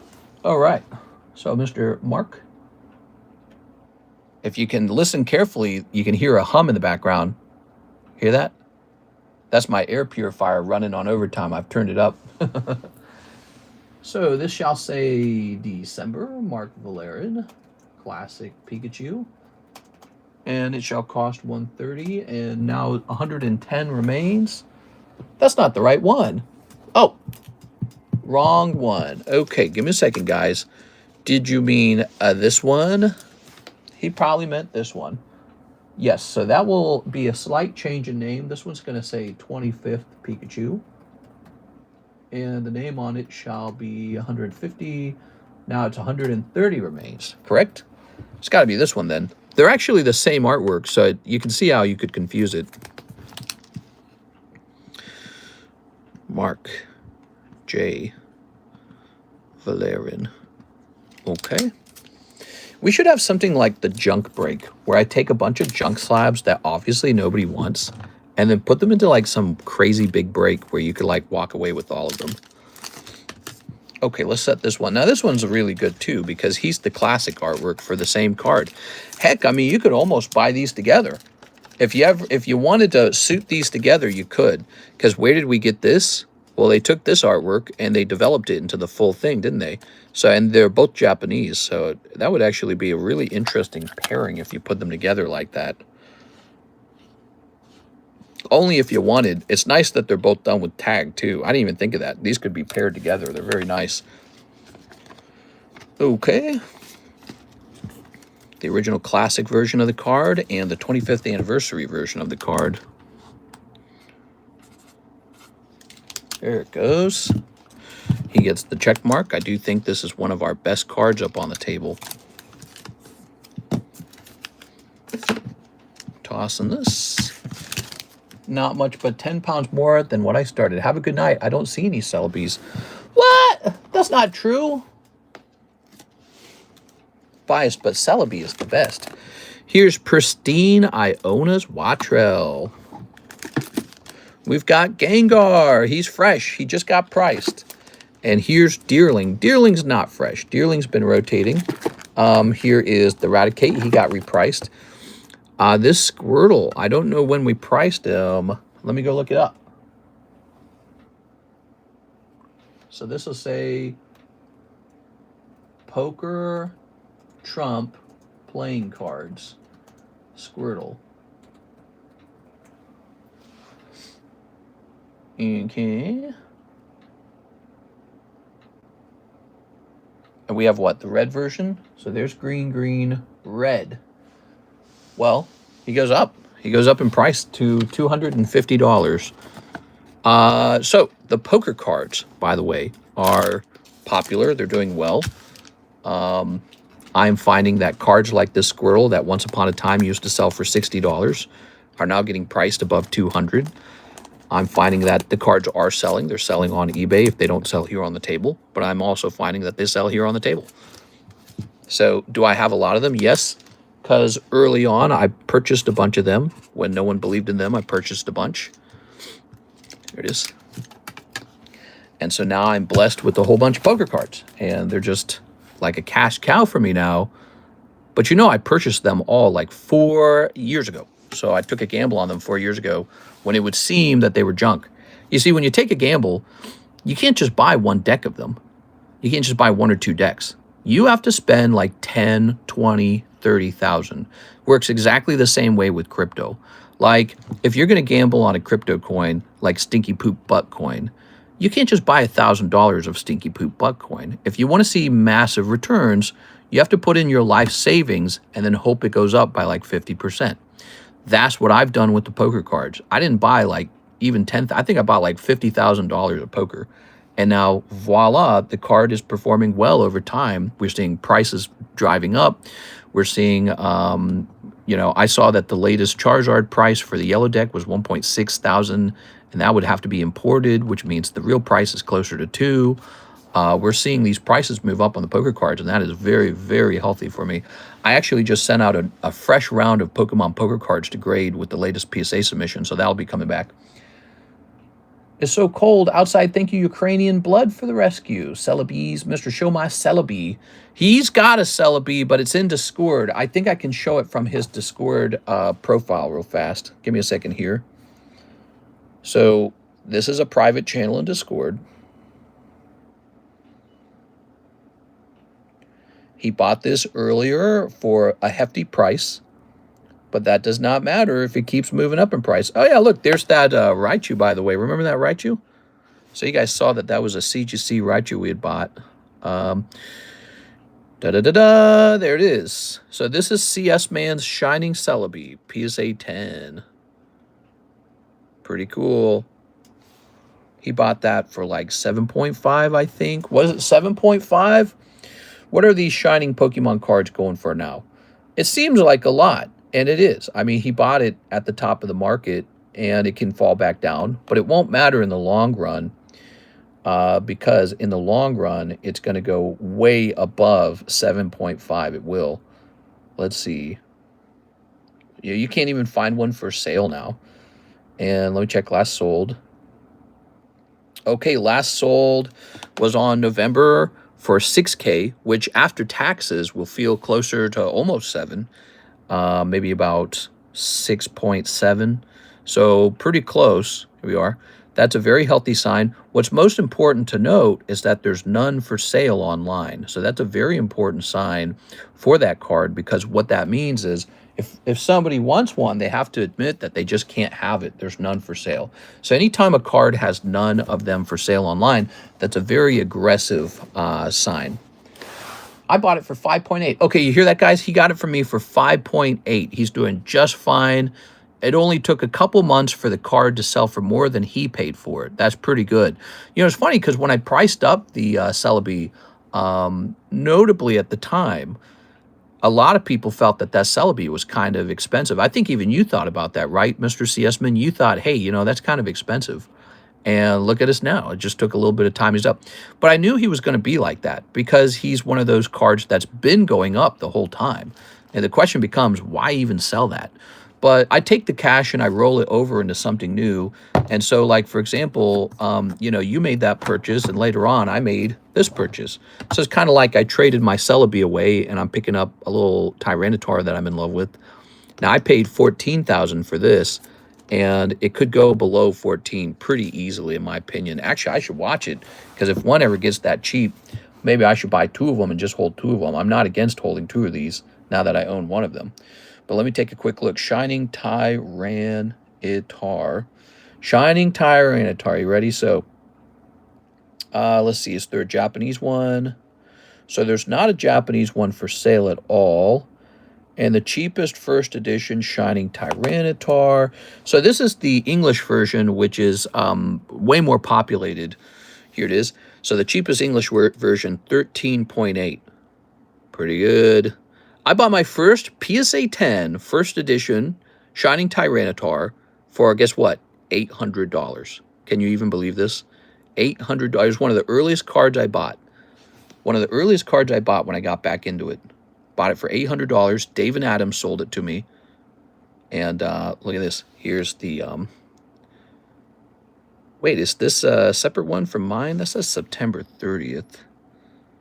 No, that's the same one. Okay. That was from earlier, right? Let's see. Any other Japanese ones sold? So there's no other data on a Japanese one sold. The reason you won't ever find a lot of data on the Japanese one is because it's unusually rare. Population 67 is so rare. But yeah, my first Shining Tyranitar 10, first edition, got it for $800 from David Adams. Never sold it, just held it the whole time. And I did sell one of my Shining Tyranitars when I had three of them. But then I just bought it back. So I bought it back off the internet again. So I believe I have 3 of the English and 1 of the Japanese. That's why I'm sitting on these guys. And just love the card. It's such a cool card. Such a cool card. Very nostalgic. That's part of the fun. Is that actually it's a nostalgic card for me. Let's see what we got going on over here. If we got any orders. Jose Torres, you have $20 of store credit after you missed the 1 slab. Mr. Mark got the slab away on the 1 card. And we're going to check the website now. Mr., what do you think will happen to the box topper Tyranitar I picked up? That hasn't moved.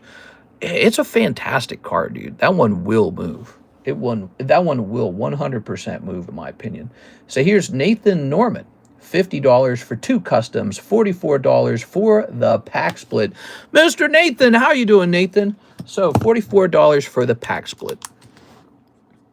Good choice.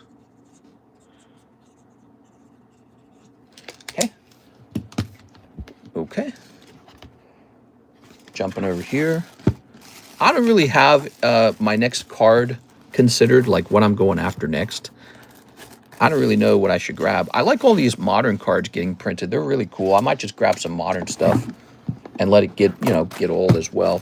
Like the Mega Dream Gengar, he's pretty cool. I might have to grab one of those. All right.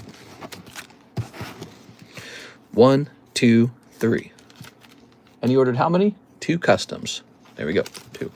Good luck. Number 1, Sneasel. So you grab a Sneasel. And number 2, no luck. Glaceon and Sneasel coming out of these live customs this time. There it is. Sorry, Nathan. Kind of a rough round. Those are the live customs. Just like in the past, you can pull just a card out of the pack. So that's still going on. I like grabbing modern after most have been graded and the hype has died. Yeah, exactly. Here's Snorlax for $60. Tyranitar and Suicune. I think this guy's been recently priced. That Tyranitar is real nice, isn't he? I think he's actually pretty good. Let's take a picture of this.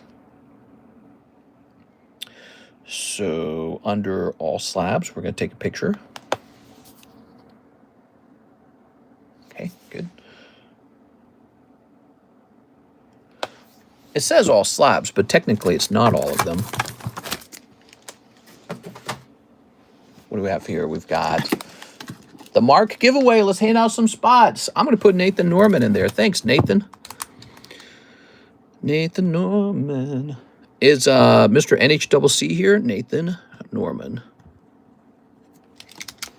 All good, mister. Can you have a quick look through my bag to see if there's anything worth pre-grading and sending off? Okay, here's your bag. So you got some hollows. You could always trade your hollows for spots in the trade slab. Somersault Dive. We got Gengar, Badoo, Medicam, Dracloak. This cool Sabrina's Mr. Mime. If that grades 10, that's worth probably like 75 to 100. So he's a big deal. He seems simple, but he's not. He's expensive. Same with this Meowth. Even this thing could be profitable. So those are some vintage cards. You might want to know about those. Here's Smeargle. Yep, I would probably take a look at the Smeargle just to see. I would take a look at the Venusaur. When the stream is dead like this, when we do not have a ton of orders, I will accept a grade order of, how about $1 per pre-grade? But it can't be like some unreasonable amount. It has to be like a limit of maybe like 10 cards or something, so that we don't get like 100 pre-grades.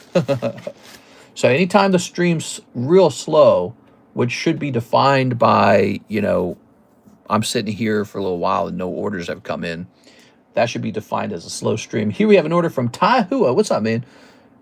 Is this a time to ask for a mega bag sort again? Yeah, I'm a little scared of a mega bag sort. Let's see, Tahua. We need to have a... So you don't need all your bags sorted. You just need some of your stuff sorted. And I don't know what exactly needs to be sorted, because I know we pre-graded your Mega Dream at the time that we opened it. But maybe you're just curious what's actually in your box again.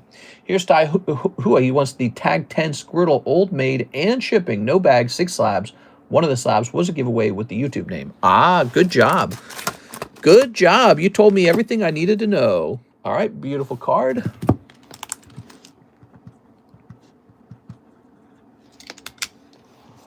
Hey, what's up, NHCC? I was going to recommend to NHCC that we run through some of his stuff, because I know his stuff, if we can remove some junk cards and pick out stuff worth grading, that would help him out a bit. All right. That's why I was asking. So we're going to jump down here, clear this up. Tahua. Let me know whenever you want to ask for a mega bag sort. Yeah, not pre-grade. That takes too much time. I just want to see my cards. Go. Let's see. So you said you had about 6 slabs, right? Okay, I think this should be good. I'll sort that on out next quiet stream. Appreciate the shipping. Well, this is kind of a quiet stream right now. We're at 4:17 a.m. And so what you should know is that we typically run to about 5:30. And if I don't have any orders at the 4 a.m. mark, that's typically a sign that the stream's running a little slow. That's also a great time if you're a first-time buyer to ask any questions about how to place orders or to place your first-time order, because I'm going to give you lots of attention while we do it. Okay, I don't think I even need to say slabs on this, because but I do need to say Shinobi.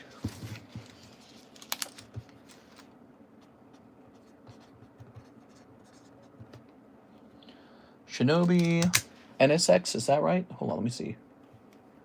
Yeah, NSX. Okay, so now we've created the shipping label. Place this over here. Hope all is well. How much do you want to go through all my bags? I don't know. Nothing too unreasonable. You want to see all your bags. Let's see what you actually got. So if you think about it, we've got all this stuff right here. What do you mean by all? Do you mean like, so you got this box, and then you got this CS Min box, and then a last CS Min box. You have a total of 3 double boxes. It's a lot of cards. Now, if we go through all 3 double boxes, that could take a super long time. And if you want to do that, I'd have to ask for like maybe at least 45 bucks or something, because that's going to take some time. That's like a full-on order. It is. It's like as much as opening up like a couple booster boxes in terms of time cost. But if you just want to see the one, you know, the one double ETB that we created here, that could be as simple as like 10 bucks maybe. Like every single bag. You want every single bag? I'll do every single one of your bags for like $45 probably. We are. That's a big job, actually. It should take a very long time to do that. Okay. Thank you so much, Nathan Norman. Thank you so much, Mr. Tahua. Let's try and get some cards priced over here now. You ready? So 1, 2, 3. Can't complain. Hope likewise you. I'll find a super slow night to do it. We can do it now. Like I said, this is exactly a slow night. So I just refreshed. There's no orders in the queue. So this right now, guys, is considered a slow stream if you want to do anything at all. We are. If you want to do some pre-grades, guys, I'll do 10 for 10 bucks right now for pre-grades. Here's this. My $20 toward my slab away. Tag Machamp. Oh, are you saying you sent in an order?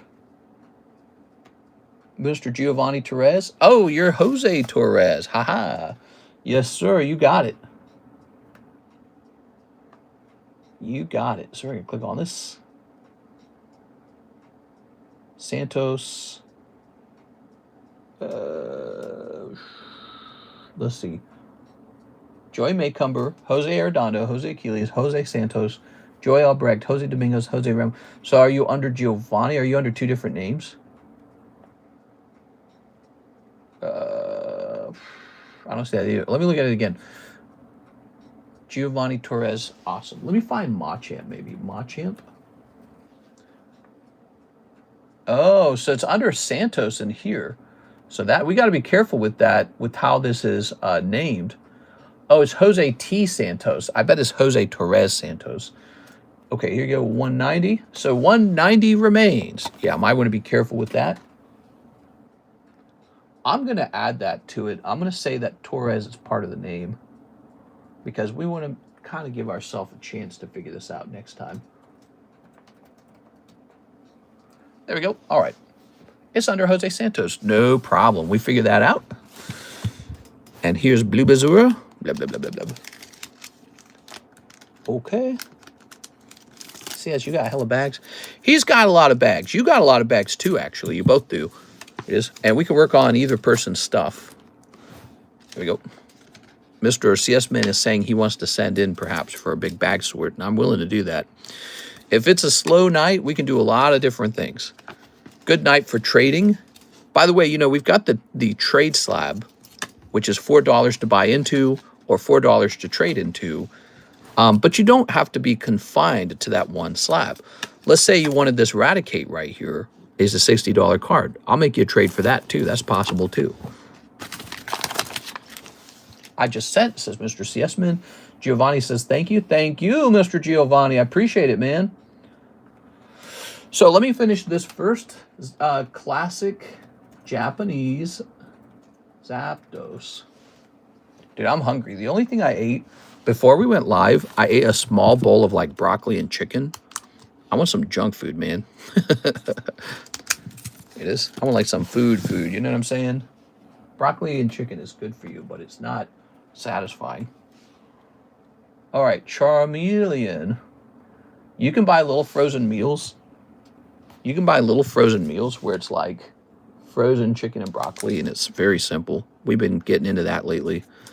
There it is. It's just chicken and broccoli, nothing else. Bulbasaur. Makes you think you could probably set that up yourself if you just bought a bunch of like bowls or whatever, like paper bowls.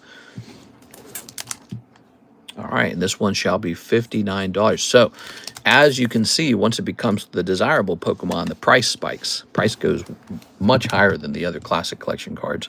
Classic collection used to be cheaper. It's getting more expensive over time. Resendez says, I sent an order as well. Let's take care of Mr. Resendez so he does not get stuck behind the bag sort. Mr. Resendez is ordering a whole box of Mega Dream. This stream brought to you by Mr. Resendez. He's going deep, bro. Appreciate it, man. All right. We got 53 likes. We're 20 likes away from the face reveal where I say hi to you guys and you go, wow, he looks so goofy. Take care of everyone first. Okay, let's see about this. Mega Dream. We've sold a lot of it. It's actually very popular. This set is going to be the set to open for a while until probably the new set comes out January 30th. So we got a little while to bust through these. I've got some spare cases. I might open one myself and send it off to Tag for tag grading because I know tag grading is going to be nice and fast. So we can grade even the cheap cards in this set with tag grading. All right, ready? Hey, what's up, Marshall Weber? How's it going, man? Mag Cargo, we got Crobat. Ooh. Here's Trevenant. What do you guys want to talk about today? I love our conversations. What's going on in your minds? What's on your minds? What's your philosophical problems that you're dealing with in your head right now? Another Gengar. That's not a problem. We like that. Void Gengar. Or not Void Gengar. Void Gale Gengar. There it is. When we get that in English, that's going to be Japanese words there. It'll be really funny looking. So here is our Zekrom. So far, so good. How to looks, Max? Yeah, you know, I heard in South Korea that one of the trends right now, besides all the plastic surgery that we've known about, one of the trends right now is to give your child, before puberty, growth hormone. Have you guys heard about this? So in Korea, they're so competitive that they want to give their child growth hormones to help their height out, to help them get taller, because height is so important. You know, for whatever reason, as humans, we discriminate if you're under 6 foot, whereas if you're 6'4", you get all the attention, I guess. You just stand above all the other men. You're like a head taller than all the other men. And so you're looked up to, literally. You're like literally physically looked up to. And you're more, maybe you come off with a more dominant aura or something like that. And so this gives you better pay. You know, it makes people feel intimidated. It makes people feel like you're the leader. And so it's been a long time coming that height has just become this super valuable item. That was actually part of how I chose Karis to be my wife. I don't know if I've told you this, but I met her father. He was a tall dude, and I said, check, a little check mark box. I didn't want any short dads. I wanted her dad to be tall, and he was. Here we are. And she's kind of tall. She's almost my height, and so she's not exactly short herself. So height was important to me when dating. And so maybe I was ahead of that trend a little bit, but that was on my mind. We go, ooh, the trumpet. And the Dragonair. All right, so you're going to pull a stinky trumpet box, but luckily your MA is the Gengar. I'm 6'1". I should give all my tall genes away. I'm 5'10". On a good day, shake my head. Yeah, so the world is this cruel, unloving place where it really just, you either got it or you don't got it, and then you just get treated bad. Like if you're a basketball player, you just better be tall. Like you don't have a choice. And in this world, being short does not determine forever what'll happen to you. If you work hard, you're going to do okay. Like, look at Putin. He's really short. Did you know that? So Putin, Vladimir, he's super short, but he's one of the richest guys on earth, and he holds a bunch of power. So just because you're shorter, that doesn't determine your whole life. But on the other hand, it doesn't hurt to be kind of tall, you know? And so people are looking at it like a currency, I think. And, you know, so that's a big subject. So as I was saying earlier, in really competitive families, perhaps like in a place like South Korea where they're really into, you know, being able to use plastic surgery to get ahead, they're injecting their kids with growth hormone before they hit puberty so that the kid grows as tall as possible, and then puberty hits and then you don't really grow too much after that. Oscar Ascendas, congratulations on your Gengar, and the Zekrom's pretty good too. By the way, if you ever don't want these packets of hollows, you can trade those in toward the trade slab. Trust me, guys, being 6'4" isn't that cool, but I will say I'm not intimidated often. That's about it. I don't like that people get intimidated by me. Kind of sucks. Yeah, my dad's pretty tall. I'm shorter than my dad because he dated a shorty, right, shouty or whatever the term is. My mom's much shorter than him, and so I'm in the middle. So I'm shorter than my dad, but taller than my mom. And that left a huge impression on me growing up. I realized I wish I was as tall as my dad, but he would have need to have dated a woman who's also got tall genes. And that went precisely into my decision on who to date. I was not interested. This was a really interesting conversation we've been having for years on this channel. I've said for years I don't like short women necessarily because I want to make sure that my kids are tall and don't lose height, you know, so they shouldn't be shorter than me. They should be at least my height. And not that I don't like people who are short. That's a really cruel way to talk about it. But when you see people struggle so hard on it, yeah, one of the things that if you could have it, if you could choose a partner who was tall, I would go with it. I've said this before. If there was a woman out there who was taller than me, I'm super open-minded to dating her because I find that trait to be attractive. And perhaps that's one of those shifting cultural norms that has not been true for a while,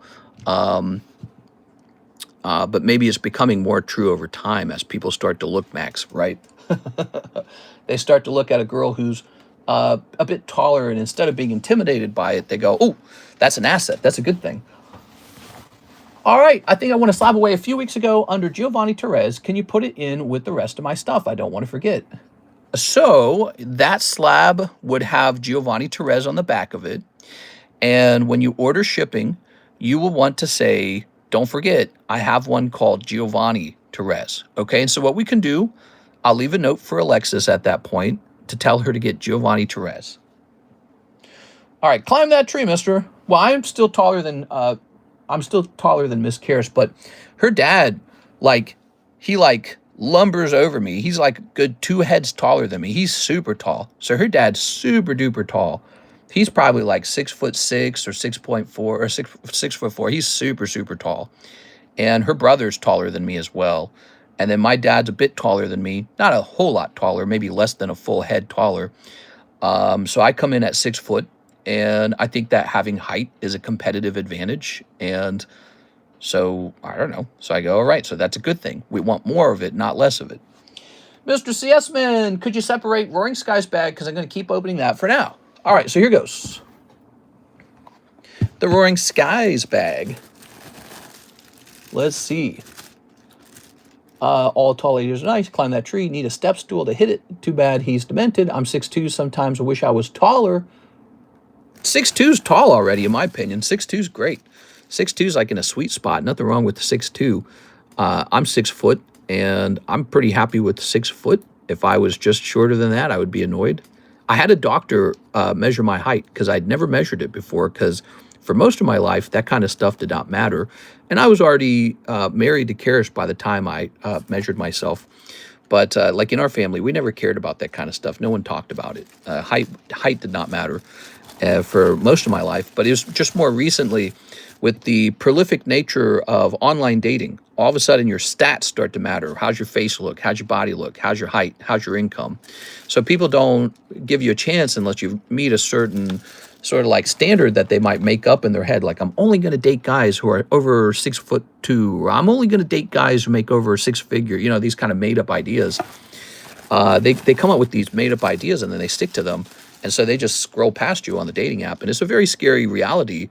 And so, you know, if I have children and that kind of stuff only amplifies over time, I'm going to make sure that those kids are as competitive as possible and have the best chance at a, you know, like a valuable partner.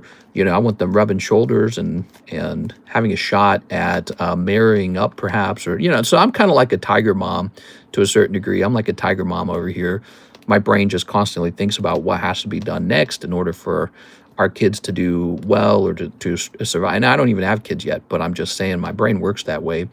We were having a conversation in our Discord server, and that became a bit more apparent. You know, I was talking about that subject. I got that tiger mom brain. I could have been an Asian mommy. Whoa, man, those look nice, man. All right, so I'm going to move these off to the Roaring Skies bag. It's because of your spine, it starts compressing. Yeah, you get shorter over time, right? So if I'm 6 foot today, I'll be less than 6 foot over time. And you lose a little bit of height over time. But that's okay, I'm already married. I'm already married and I already have a job, and so it doesn't matter. By the way, it's not all that great being tall. Have you guys looked at the studies that measure who lives the longest? It turns out shorter people definitely live longer. There is no doubt about it. It's actually significantly longer sometimes. Shorter people have longer lives. So if you're on the shorter side, you actually live longer. And so all you need to do now is just find a way to get a hottie, a girlfriend or boyfriend or whatever it is, and get all settled with a decent income and a home, and you're going to be fine. Like I said, like Putin's one of the most powerful, wealthy guys. He's not a good guy, but he's one of the most powerful, wealthy guys in the world right now. And he's mega short. He's like 5'8" or something. He's super short. All right, let's see. Yeah, Putin. Wide Putin. CS Men ungraded. So I believe this is also Roaring Skies right here. Cool. So you got 2 Roaring Skies bags. Less heart stress. Exactly. So tall people die sooner, sometimes as much as like 5, 6, 7 years sooner. They have 2 problems going on. Number 1, they have to pump blood through a larger body, which wears the heart out sooner. And number 2, because they're physically larger, they have more cells in their body, right? The little cells that make your body up. And as it turns out, that actually significantly increases your odds of cancer. So the less of you that there is, the less odds for cancer. How crazy is that? And the more of you that there is, the more odds for cancer. So the smaller you are, the better. You'll live longer. But that's not going to help you with dating. Girls just want the guy to always be taller. They want daddy. How does that even work ultimately, right? Like, let's say your daughter is tall. Now she has to find a guy who's taller than her. And then they have a child and the children are taller than she is. Now they have to find someone tall. Like eventually somebody has to stoop downwards and date down in terms of height. So the obsession with height hopefully is just a little bit of a craze and becomes more intelligent over time, because the goal is not actual height. Like who cares if we're 7-foot tall humans? That will not improve your quality of life. The goal is to live a long time. That's actually way more valuable, but you know, it's just the way that it is. So you've got tons of these cards in here, hundreds. These are from your opening of the Mega Dreams set. You can see we were grading them. Some of them got little bits of good grades. Some, like this guy, it's got a 10, 10, 9, 9, 9.5, 9, 9.5. X, which means don't grade it, 9, 9, 9, 9, 9. Don't, no grade on that one, 9, 9, 9. 9, 9, 9, 9, 9. You just got tons of these, dude. And what you can do, you can pile them all up into a bag of don't grade or a bag of grade. Men, I want a Gengar MA so hard. You avoid all the shallow women if that's the case. There we go. Nothing like opening your legs with a hip abduction machine. Nice legs. When do they open? Hey, babe. Yo, nice legs. Hey, hottie. All right, so here's some more cards over here. You got a little Tangela, that sucks. You got a little hollows, hollows, hollows, hollows. So that would be 151 surprise, Mr. CS-Man, and you did not have good luck in there. You didn't pull anything special. Just some tough luck over there. This appears to be all hollows, I think, from Mega Dream. So you have massive numbers of hollows that you can use to grade or to trade with. These are Japanese hollows. There's going to be a trillion of them out there. That's why I consider them a junk bulk card, to tell you the truth. There we go. And take all 151 surprise cards for any slab of your choice. So you would like to do, so if you want to trade those in toward the slab trade or whatever, we can do that real fast. And I'd have to assess them a little bit, because to tell you the honest truth, I don't think even I would grade them. Those are Chinese hollows, and I think they have, similar to the Korean hollows, probably some of the lowest values. Like the Japanese hollows, at least I think sometimes those will sell, not all the time, but sometimes. But I can't imagine the Chinese hollows doing really well. I just can't. So we would have to look at that in a special way. Okay, so there's that. So we know he wants to get rid of his 151 surprise. Wait, let me grab this again. Where'd it go? Was it this bag? It might have been this bag. I don't mind keeping them, but like I can't imagine myself doing anything with them. Yeah, exactly. Ah, here they are. So these are Chinese. And like I said, like maybe, to be honest, I'm not liking them myself. I'm not going to grade Jinx, Chinese Jinx. It's not going to do anything but lose me money. My best bet with these are to just stuff them in junk packs, basically. So these have a small junk pack value to me. These are not Master Ball hollows. Wait a second, these are Japanese again. So these are Japanese. All right, we'll put the Japanese cards back in the bag. Put the fries in the bag. There we go. Drill, baby, drill. Drill the whole bag. Don't do that. Don't do that. I mean, they have value. Even like an energy card has a value. It's just low value. So I will give you one spot in the current break if you'd like for these. And even that feels like a little more than I should hand out, because it's only this much. But you're a big customer, so if you'd like to do that, I wouldn't trade those for a whole slab, no. Actually, for many, many years, I would get cards like that for free. You wouldn't give me anything for those. You just say, you can have them. There we go. All right. But now we got this whole trade slab thing going on, and I think it's a bit of fun. So we do this now. If you'd like to donate those, just keep the Chinese 151. I don't need anything for them now. Okay. Oh, you're saying just keep them? Here, let me pop you in here. I'm trying to be generous too. So you're trying to be nice to me, and I'm trying to be nice to you. And but ultimately, I'll be nice to you. There you go. So we got a little one going on that Starmie. I encourage you guys, if you got some junk cards and you really don't want them and they're really not worth anything, trade them in. Let's get this Starmie broke. I'm gonna keep the trade slab thing going and moving for fun, okay? I think it's a great idea. I think it's a lot of fun to have a shot at a little slab, you know? You got junk cards and I got a junky slab. Let's have a bit of fun with it. There we go. So this is a $45 bag sort during a slow time period. You guys can place orders still. Nothing wrong with that.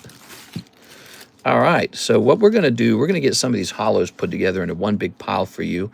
Semi-seer, Professor Research. Like a normal bag sort, what we're really looking for are cards that probably should be considered for grading or for pre-grading. Look, Maximum Belt, I consider that junk. Some empty packets, Superior. Haxorus is kind of cool. It's like Genesect and all that. Caillou Rem. We're going to create a junk bag of it. Oh, see the Snivy. I like the Snivy. He's good. So I think Snivy's like a hit, actually. Okay, the Genesect and Excadrill, I really just don't think you're going to grade those. So this is good. We've got out some hollows. And those are like black-white era hollows. They're all goofy Pokemon. They're not 151 Pokemon at all. What do we have here? We've got a huge bag of hollows. Now, this is more serious stuff. I like these better than the other ones. These are in English. And then it goes back to XY. Not XY, black and white. See these black-white hollows? I don't like those at all. Here's some, not prismatic, the other set, I can't remember. It's at the 151. So you got a big chunk of hollows there, big chunk of hollows. Actually, we just put this all back into one bag. It looks like we had already done that before. Like I said, we had already sorted your stuff before. So this is a great sort of like trading bag because you can give this to me in exchange for spots in a break that you like, a trade break. Same here. Look at this. So there's going to be more hollows, and then a couple more of those black-white hollows. So if you're not into dealing with the scraps, the little stuff that takes a lot of time, takes a lot of patience, the margins are really small. I'm a card shop, so I will deal with that stuff over time. Here it is. I have a system and a process for it. We have like huge amounts of cards that we move all the time. Here we are. I would grade it with tag. Hit me up if you want. CS, want to trade Groudon Tag 9 for one of your Gengar MA. What? Here it is. He just got that Groudon, and now he wants to turn it into a trade. That's so funny. All right, so looking from up here, all of these were hollows. So you got 3 fat hollow bags up here, okay, Mr. CS man? 3 fat hollow bags. And I think this was meant to be like a hit bag. But to tell you the truth, I don't really find any of these super exciting for grading. But let's try this. Okay, that is clearly more hollows. You just got tons of hollows. If you dropped or sold the hollows or traded them or whatever, you would have a lot less stuff to ship. All right, something going on in here. Let's take a quick look in here. So many blanking hollows. Pokemon, stop dishing these out. Well, and that's why I've been telling people. So the hollows are ridiculous. Thunderous, but he's not going to be a 10, I bet. So that's what I've been saying. Like, you get so many hollows that they're just kind of pointless at some point. And it's not just the hollows. I realize it's the EXs as well. Like the EXs, is anyone grading EXs? No. We are. Here's Ammonite. Here's Ninetales. Like, I don't even think people are grading these very much, but I guess they're SRs. Here's a Daisy's Help. Like, I want to put it here, but I'll put it in the pile. So here's a Thunderous, Poliwhirl, Blastoise. Now, these didn't even grade 10. These got 8s. So you can trade those away, too, if you want. I don't mind that they're 8s. We can put them into booster packs for people to pull. If they miss a slab, they get an ungraded card. So if you want to get rid of the cards you think are going to miss the 10, you can do that. Here's Ninetales. Here's... So lots of EXs going into this pile. This seems to be like an EX bag. Alakazam. Clamperl, like these are bad too. These are ARs, but who likes Clamperl and Yanma? And they're off center anyways. They're top heavy. It's crazy. Like the more you sort through this, the more you learn 90% of your cards are just sort of like junk. Like Raps, Setatan and Robscut. Those are a brand new Pokemon. They just designed them. Nobody wants them. I like the Garchomp a little bit more. Here's Samazenta. Arboliva. It's a literal tree. Here's your bottom heavy Tyranitar. Can you see that? I don't know if you can see that. So weird. Do you see it now? Now you see it, right? See how thin the top is? Here's Judge. He's junk. This guy got a 7. He's basically junk. Here's these. Here's some more hollows, hollows, hollows. All right. So now this can kind of been put into some sort of hits bag like this. And what we have over here are some hollows, but mostly those are EXs. So I have a big EX bag. This is a big hollows bag, okay. And this can go back in here. And this can go back in here. So after going through all that stuff, what I really noticed is you had this one good card, the Master Ball Snivy. Most of this box is like crappy ARs. Most of it is crappy hollows. It's like, it's just, you know, it's the kind of stuff where if you spent hundreds of thousands, really it'd be thousands. If you spent thousands of dollars grading it, you would go on to sell it and it really wouldn't earn you much. Like you would have to spin your wheels for, like me, I spin my wheels for like 8 hours a day or longer, like 8 to 12 hours. You'd have to spin your wheels at a rate of like 8 to 12 hours a day just to make a tiny profit on them. Well, at that point, why don't you just get a job at Walmart? That's the plight of a card shop, is how many orders can a card shop quickly process? The big money is not in the little cards, but we specialize in dealing with that in large quantities. So it's interesting, for some types of cards, the card shop has the ability to make a small profit on them, but an individual would have to work very hard to get money out of like Setatan EX or something like that, right? So that's why, in my mind, it gets categorized as junk. Okay, so last box. If I can reach it. Oh, that was so far away, bro. Last double box. Ready? That Clan Pearl has cursed so many people on this channel. Yeah, Clan Pearl AR. Who's making money on Clan Pearl? All right, so I like this guy. Is this a hits bag? What's going on here? Here's a Tranquil.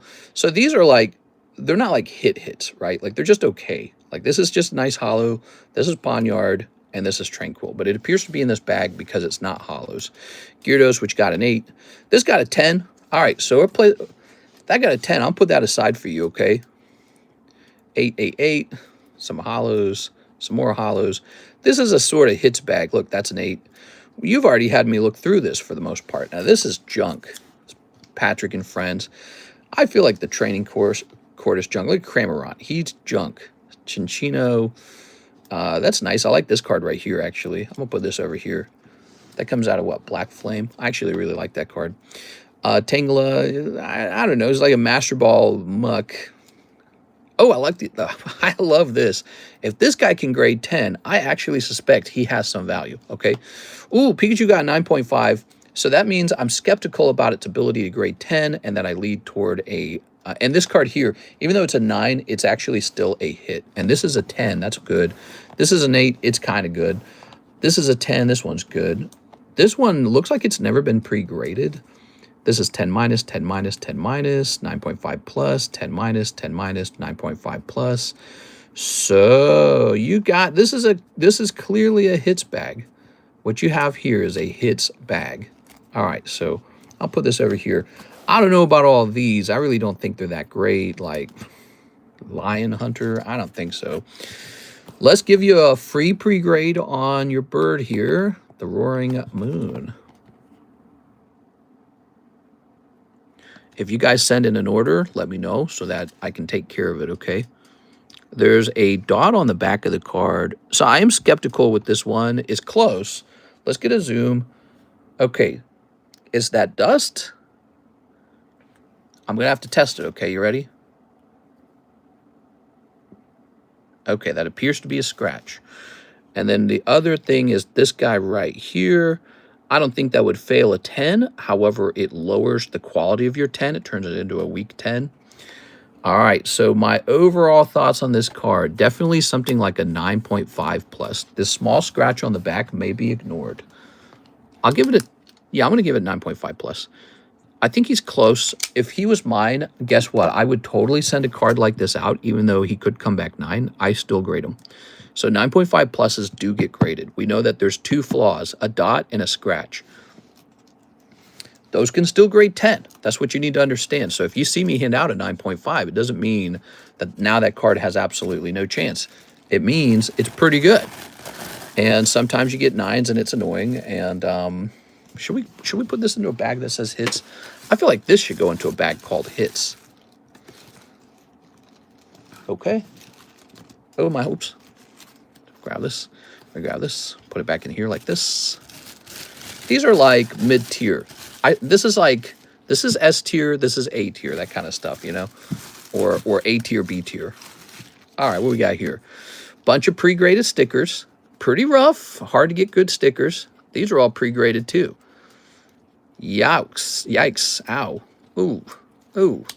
So you got more of this SpongeBob garbage.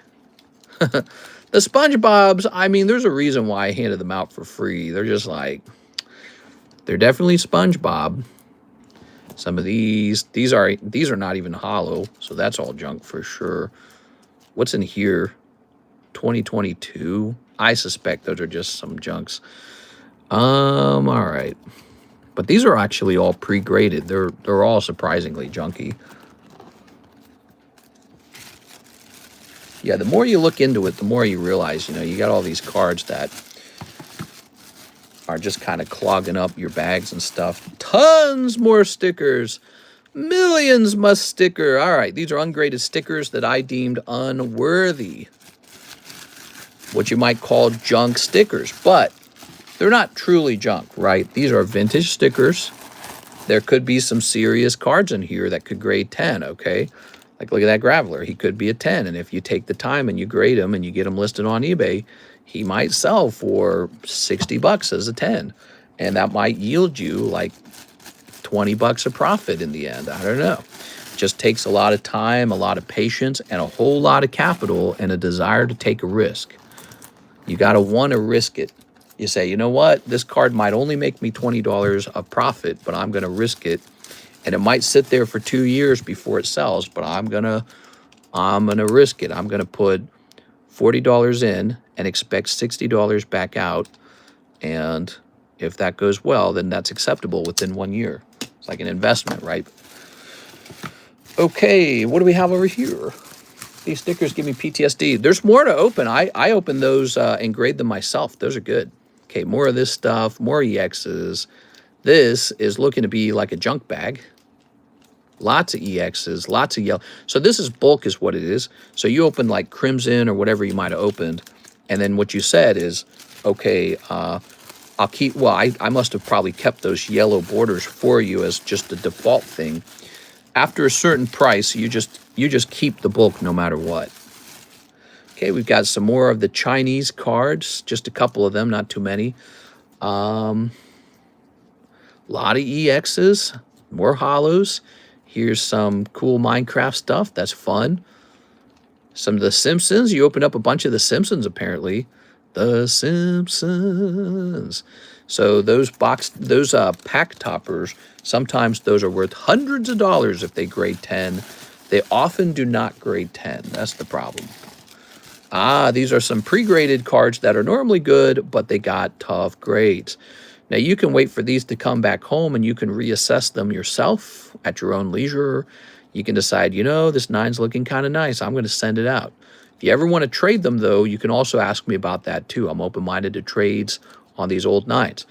What'll end up happening with your old 9's, again, they're stuffed into a booster pack, or maybe you trade them to me and I put them in a sock and I put them in a closet for 5 years, and 5 years later, they've gone up a little bit, and I'm like, all right, we can grade these as a 9, and it's going to be all right because, did we already open this one? It's going to be all right because, you know, the price has gone up enough that now it's worth grading. See what I'm saying? Here's a 9.5 plus. I'm going to put this guy over here. I think, oh, here's a 10. All right, so this baggie might contain some stuff. Let's take another look. That's a 9.5 plus, 9.5 plus. That's a 10. You did pre-grade it, so let's get it over there. There's a 10 minus. Okay, here's a 9.5 plus, 9.5, 10 minus. That one's a solid 10, so that's nice. And you got a bunch of hollows here. 9, 9, 8, 8, 9, 9, 9, blah, blah, blah, blah, blah. So many of these. All right, some vintage 9. Some vintage 9. You've pre-graded a lot of cards, man. Holy, man. That's a 9, 9, 9, 9, 9. Okay, so everything in this bag is turning into 9s. But you got a couple cards that you didn't pick through the first time. You didn't want to send them in, maybe because of the cost of grading them. Now you're looking through them a second time going, wait a second, maybe I do want to grade these. 9, 9, 9, 9, 9. Some more of these Chinese hollows. You gave these to me last time. I'd be willing to, okay, and some Tops SpongeBob. They're not sleeved. They're inside of their old booster pack. Okay. I'd be willing to give you another spot in that trade slab for those holographic Chinese cards. Okay, so that's it. That's all of it. And what we discovered maybe a couple more gradable cards in there that you had not bothered to spend money grading last time because they were too cheap. Those were the cards that are not like the super big hits. Okay, let me just set this to the side. And there we go. So you got some more of the Chinese hollows here. And then you got this going on.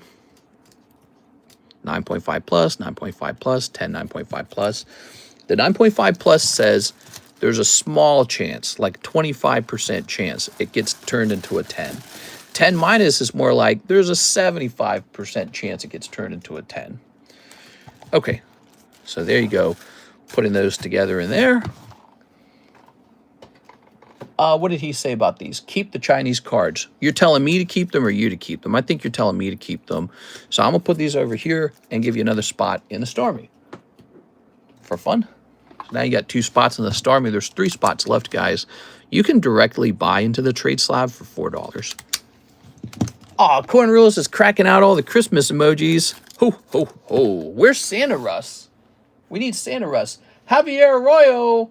Woo! Mr. Javier's next. He says, what's up, Mr. 5 Hollow Shuffles, 5 of the Gem 3s, 10 Korean Inferno, 1 Prismatic Evolutions.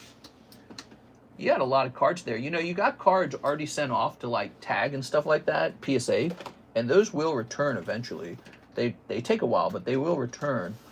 And when they do, it's going to be fantastic. Okay, so let's get this. 1 Prismatic.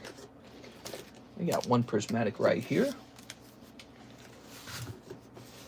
1 Prismatic. 10 Korean Infernos. Those are fun. Those are brand new on the menu. The Korean Infernos. Have you guys tried those? They're very cheap. 1/3 the price of the Japanese pack. So it's looking like I need to go get a fresh box of those. And then we need 5 of the Gem 3s. Okay, still going in after that Cubone because nobody has pulled them. 5 Hollow Shuffles. I like it. That's a big order on the Hollow Shuffles, man. So here they are, the Pokey Shuffles. Give us Santa Russ, Mike's side. You can take them. Definitely will not use those Chinese cards. With the Chinese cards, the tough part about them is they're all reprints. The only one that anyone wants are the exclusives. Now, those are worth a ton. But, you know, all those other cards, we got them in Japanese. We got them in English. And so the question is, why would you grade them in Chinese when you got them in the better languages already? Okay, 1, 2, 3, 4, 5. A lot of my hits are at PSA at the moment. I can't wait to see how they grade too. I hope you get lots of 10s. 3, 4, 5. All right, you're picking up a Umbreon 9.5. Now, hold on. You get to choose whether to re-roll it, okay? That's probably going to be Beckett. So let's find a Beckett slab in here. Here it is. And 093. So that's a $20 card, and you get to re-roll it if you don't want it. What do you think, Mr. Javier? Are you watching? 90% of $20. I'll tell you what your re-roll looks like. 20 times 0.9, $18. So you would get 3. You'd get 3 Pokey Shuffles and $3 left over. Whew.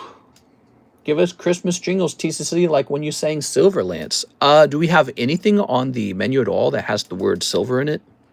Other than like the silver coins? Let me think. Silver Lance. I think it's too late for Silver Lance. I'll keep it, okay? Very nice. Silver Lance. Very good. It's Christmas time in the city. Let's go get a box of Inferno, Raging Inferno.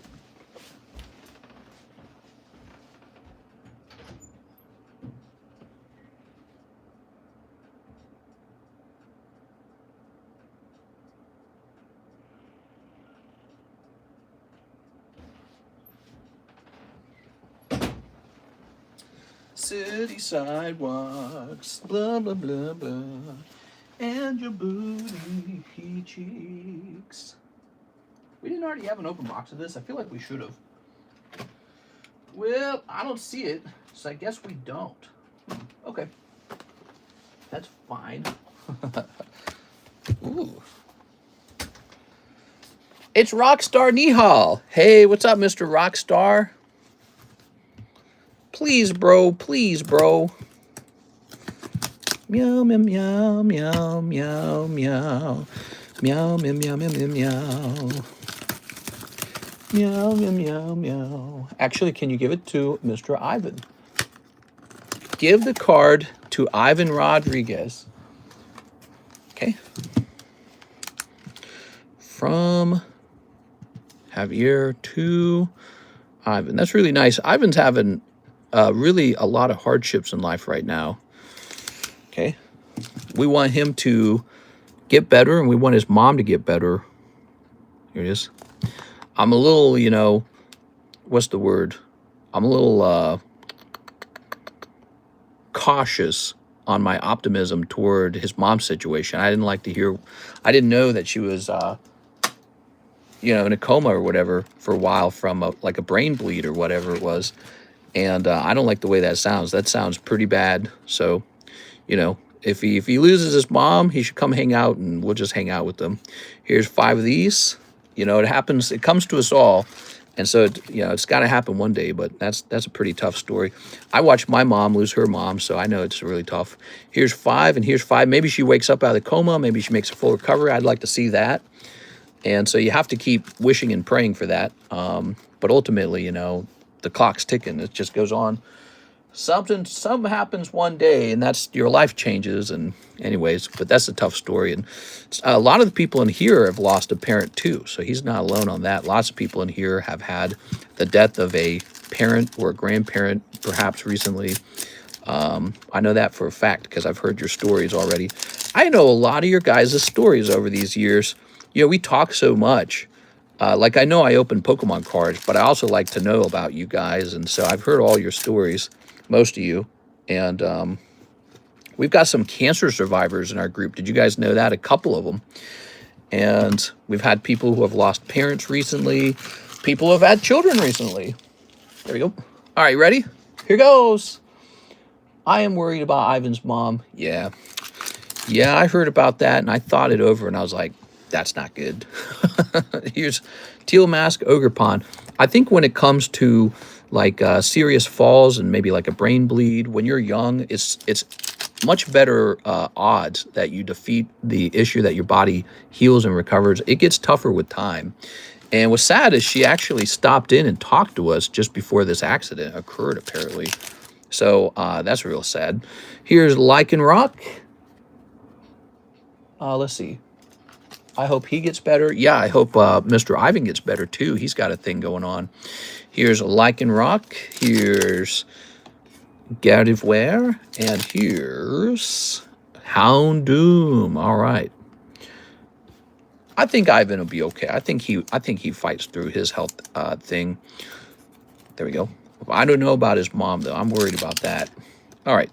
So here is Korean Pokemons. We got 10 packs of this for Mr. Javier. We're looking to pull Mega Charizard. You know, that's why we do stuff like open cards and play around, because it's like you got to have a little bit of fun in life. I'm a pretty conservative guy deep down. Ooh, the arena. I'm a pretty conservative guy. Just save, hoard. Work. And I got to remind myself, you know, you got to go splurge and have some fun sometimes, because it's like, what else is there to do? You know, like you could just work till you're dead. You can save every little dollar and then it's not yours anymore. So, you know, that's why, you know, the casino, people treat the casino like it's pure evil. And I think for some people it is. For some people, the casino ruins their life because they don't have enough self-control around it. But for other people, they're just having a nice Friday or Saturday afternoon with their girlfriend or boyfriend or whatever, just having a little bit of fun at the roulette table. And so that's why over the years, my perception on casinos has really changed from, you know, oh, I would never gamble, to we're kind of lucky we're allowed to gamble. You know, it's kind of like all the other fun vices, like eating junk food, you know, having maybe a bit of a kinky relationship with somebody. It's all the fun things in life. But it's about being able to do it in a limited quantity. Some people, they don't got the self-control. That's the problem. I don't think you can let a smaller group of people drag down a bit of fun for everyone else. But so I was looking forward to a casino being built out here in Lake of the Ozarks as a result of that, because it's like, so you got to have hard work, but you got to have the play hard part to life too. So if you've ever heard me talking like, you got to work, you got to work, you got to work, if you've ever heard me talk that way, which you probably have if you've stuck around on the channel for longer than a day, you know, where I talk about low taxes, pro-capitalism, you should go be a CEO, go start a business, blah, blah, blah. That's that part of my personality that really believes in hard work. It worked for me. But there's the other part of me who really thinks you should have fun too, right? Like, so that's the goal, is to build a lot, grow a lot, become super tough, make lots of money if you can make lots of money, and then go spend it, go have some fun, you know? So, and that's what we're doing over here. We're spending it, though, on trying to have a baby right now. Base metals to gold, symbolic of the enlightenment transformation of man or woman. What? I want a philosopher's stone. Does it make me smart? Okay, so I'm looking at the queue. The queue for the website is clear. And here are the PayPal queue. It's clear. Looking like we're all clear. It's 5:06. A little bit of time left to price up a few more cards. Here we are. Silver and gold, silver and gold. Meow, meow, meow, meow, meow, meow, meow. So here's Ho-Oh. Give me the rarest card you have. All right. Well, you didn't say please, bro. I'm not giving you the card if you haven't said please, bro. This guy thinks he just gets cards or something. Look at this. Here we are. I thought I heard a song playing. Well, you guys can barely hear the music. I can hear the music, and it's faint for me. So if it's faint for me, you guys aren't hearing anything. I should turn some music up for you guys. Be honest with me, guys. Do you guys like it when there's a lot of music or when there's barely any music? What do you guys prefer? Do you like it when the music's real loud? Do you like it when the music's real quiet? What do you guys like? I kind of like it when the music's quiet. I like to hear it in the background just slightly, just enough to make me think we're not dead yet. Good morning, says Pokey Rips. Hey, what's up, Mr. Pokey Rips? What do you guys think of my idea that we shift the streams over by like an hour? And I actually treat this like an early morning stream rather than a late night stream. We are. Imagine we had a stream at 3 a.m. in the morning, maybe, and it runs till... Now, let's say it starts at 2 a.m. and it runs till 7. That's a long time, right? And then we have a second stream, and it begins at 4 p.m. and ends at 7 p.m. Huh? To be honest, a lot of times I can't even hear the music, but I'm almost deaf. I like the lo-fi music. I like catchy jingles. I'm going to play Feliz Navidad. Let's see. Have you guys heard that super offensive version of the Feliz Navidad song? Here we are. So this will say classic Japanese. Oh, it's not for the faint of heart. Very politically incorrect version of it, but it's got me laughing. I'm up till 7 anyways. I'm on a quick sticky break. I heard what you guys are talking about with Ivan's mom. Ivan, I wish you and your mom the best, bro. Oh, that's nice. All right, so, yeah, it's tough, huh? So let's see. This guy's real cheap. He's going to be $26. There we go.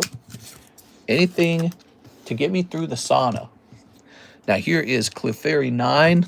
I don't know what Clefairy should be worth. Maybe 20 bucks. I don't know. And then we've got this Energy Recycle System Reverse Hollow English. No clue. I'm going to say 25 bucks. It is a vintage card. So that is vintage. Okay. What else we got over here? Oh, man, that looks good. Is it just me, or does Glaceon look sick as hell, man? That is a cool-looking Glaceon. That is sick. I think that might be the Glaceon I did get from... that might be the Glaceon from Mr. Coeli. Look, I can tell because it's off-center at the bottom. See? And they decided that this was within the range of a 10. So that's lucky. All right, let me go ahead and put a price on it. Yeah, it's got some slide-off centering, and so it made me very skeptical about its ability to grade 10. But notice, I definitely graded it. That's why I was telling you, Mr. Seisman, just because we find visible problems with the card doesn't mean that you should not test them. You should definitely test the ones that are Terastal. Glaceon that are like cool Pokemon that might sell well as a 9 if in the event that you do get a 9. But you know, we've got these cards, I call them borderline cards. Cards that are, they're within the range of a 10, but just barely, you know. And I can describe that on paper too for you guys, because I did grade like 10,000 cards. And so grading 10,000 cards privately really taught me some things about how to look at cards in the process of grading. Oh, that's Chinese. Looking for a Japanese one. Oh my gosh, this guy took a picture of the card in a Christmas tree. That's so clever. I love it. All right, so I'm going to have a slightly higher price on eBay, but just slightly, okay? It's not a lot more expensive. It's like $5 more expensive because I like this one so much. 110. He gets the check mark. I'm liking this Glaceon. I might have to buy the English version. Why is that so pretty? What's the English version of this cost anyways? Can I slab away the Glaceon? Yes, you can. You can do that. Slab away on that card would be $10. So it wouldn't be, it would actually be cheaper because of how, let's see, prismatic, because of how cheap it is. So when a card gets really cheap, the general rule is that it's like 10%, you know? So that's the general rule. That's why, you know, anything above $200 is $20. And then if it gets below 200, that's when we start considering a cheaper price. Let's see, sort this like this. Let's take a look.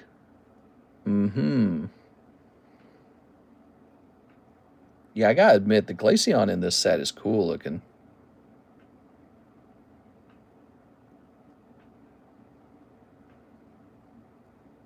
I'm going to give it more time. Mister, thank you for keeping me company at work. Night shift is not for the weak. I still think the drilled slabs would make great Christmas ornaments. Oh, yeah. To do that, I would need to buy like some hooks, basically. I currently don't have that, but I think that would be really funny. We actually have a Christmas tree right now, guys. It looks great. Karis decorated it yesterday. She decorated it yesterday. Got really simple lighting. It's just got some nice Christmas lights in it and then some nice Christmas ornaments. It just looks really, really nice. I like that we're having kind of like a private Christmas without her parents. Her parents are so stressful, man. It is. But the dad, you know, he predicted the end of the world at the beginning of January. And so I texted him up and said, see you in January. Don't come down. That's what I said. I said, I'll see you guys in January. There it is. So we're having Christmas on our own this year, which Karis was happy I did that because it's hard for her to kind of stand up to her family that way because it makes her feel like, you know, she's being a jerk to them. But yeah, she was relieved. There it goes. The crazies come out. Nah, dude, it's too crazy. The whole like end of the world crap. No, thank you. So that's Hidden Fates Snorlax. Wow. Hidden Fates is changing, man. The fact that the water energy could be $300. The fact that a simple Snorlax reverse can be $200 shows you the power of old Pokemon cards at this point. Now, that's from 2019. It's a nice card, too. That's what's part of what's making it so valuable. So he's not just some reverse holo of some stinky Pokemon. That's, you know, it's Snorlax. So he looks great. Now, here's Charmander. Okay. Mr. Charmander's a classic Japanese cards. So we got some nice cards priced up today. I know you guys will be considering buying these as we approach Saturday. That tends to be, you know, so for those of you who haven't noticed it, there's a pattern. We priced these up on Monday. They sell on Friday. So if you see a nice card up on the table and you're like, well, maybe no one will buy it. Yeah, no one will buy it on Monday or Tuesday. But once that Friday paycheck hits, some of the best ones disappear. That's kind of how it works. And we're going to start to identify the best ones with the check mark. I like the check mark cards. I think they're special. Okay, what do we got here? You know, I think that Snorlax would make a great lightning break. Don't you guys think the Snorlax would make a good lightning break? What would he be with $40 added onto him? He could definitely be a he could definitely be a lightning break. Let's get him set up. So we got a new lightning break, guys. I was just waiting for something to show up. 2019 Hidden Fate Snorlax. We're going to do $40. 1 in 6 star spot. So I will actually lower his price for the star spot, right? Because he should be 250 with the star spot, correct? But we're going to lower it a little bit.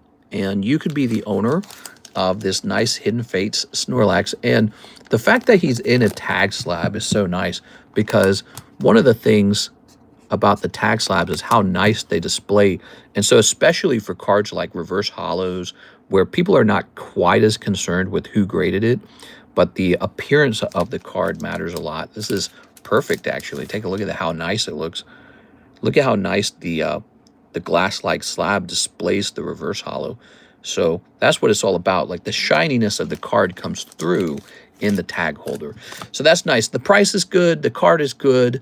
And the holder on the card is pretty sweet. So that'll be our new lightning break. That was great. So we got a pack split, jumbo pack break set up. We got a new lightning break set up over the course of this stream. Here it is. Of course, our tops cards came in. So these are really pricey at $240 because they're basically perfect. So these are really good tops cards. And that was lucky. And because it doesn't matter to me if you guys open them or not. Again, like, I can just open them, grade them, and I'll make that money either way when they come back from grading. Here's a Rotom. Here we are. Here's 8.5 Squirtle. Darn. 8.5. How do you get an 8.5?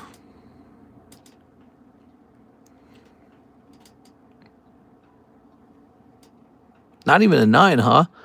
They want that to be 8.5. I don't know. Do I crack it and send it back out to someone else? I do not know. I'm going to list it for cheap and just let someone else have it. It's yours now. We got a 10 on the Snorlax and an 8.5 on the Squirtle. Who cares? I can't be fighting over every card.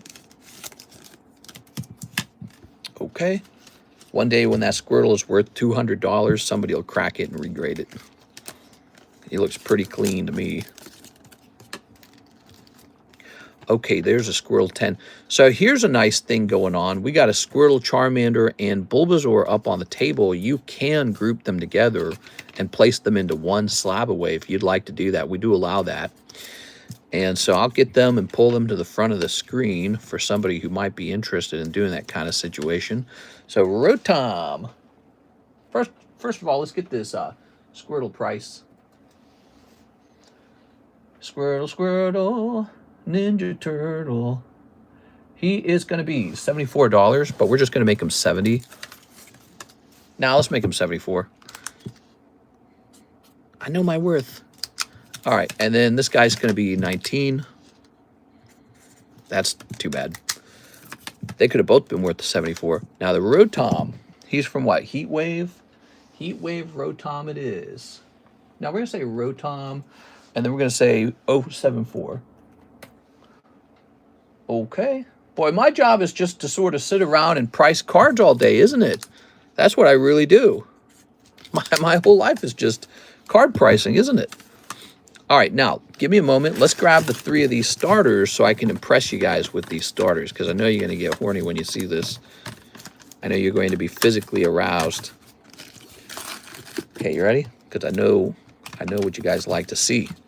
You say, ooh, mommy, daddy. Well, the Squirtle costs the most. That's very interesting. So there it is. If you wanted to bundle these together into a single slab away, you could certainly do that. That would be 60 plus 74 plus 59. $193 to bundle them. So the 3 of them together, $193. But you know, if somebody buys one of them separate, I can't do that anymore. So think that over. And I could probably just keep pricing cards over here, but maybe we wrap up now. What time is it exactly? 5:20. We've been live for 200 minutes. No, we're not done. We're going to keep pricing. We're not done. It's not over. We haven't streamed for 4 hours. So here's our Clefable. Beautiful. Here's the Suicune, which is a check mark. Awesome. We'll leave him over here. Here's This guy, I think, needs a repricing. The Electivire is going to go from 23 to 19. Dot. Okay, so he's 19. I'll give you 350. The Bloody Crown is attacking me again. Okay, and here is the Iona's Wattrel. Let's rotate this. Oh, yeah. Checkmark Pikachu, looking great. Oh, man. I love this Shiny Star Gengar, too, man. I'm not going to lie. I'm giving him a checkmark. Hell, yeah. Loving that card. And here's this cool Raticate. Oh, Ratigan. Oh, Ratigan was a famous rat. I don't know how the song goes, actually. Remember that Great Mouse Detective? And wasn't that like a big flop for Disney? Oh, Ratigan. Oh, Ratigan. Blah, blah, blah, blah, blah, blah, blah, blah. Now, this is Iona. He goes in the I box. Clefable goes in the A box. Team Rocket Raticate definitely going in the Z box. Ooh, man, those are cute. What are your odds that the Gengar goes up over time? I think it's super high. That's pristine. Here's Charmeleon. Here's beautiful Snorlax. Another checkmark card. The Tentacool. He gets the checkmark. And Deerling. I suspect that the Deerling is overpriced. I'm going to lower it to 50 and take a picture, okay?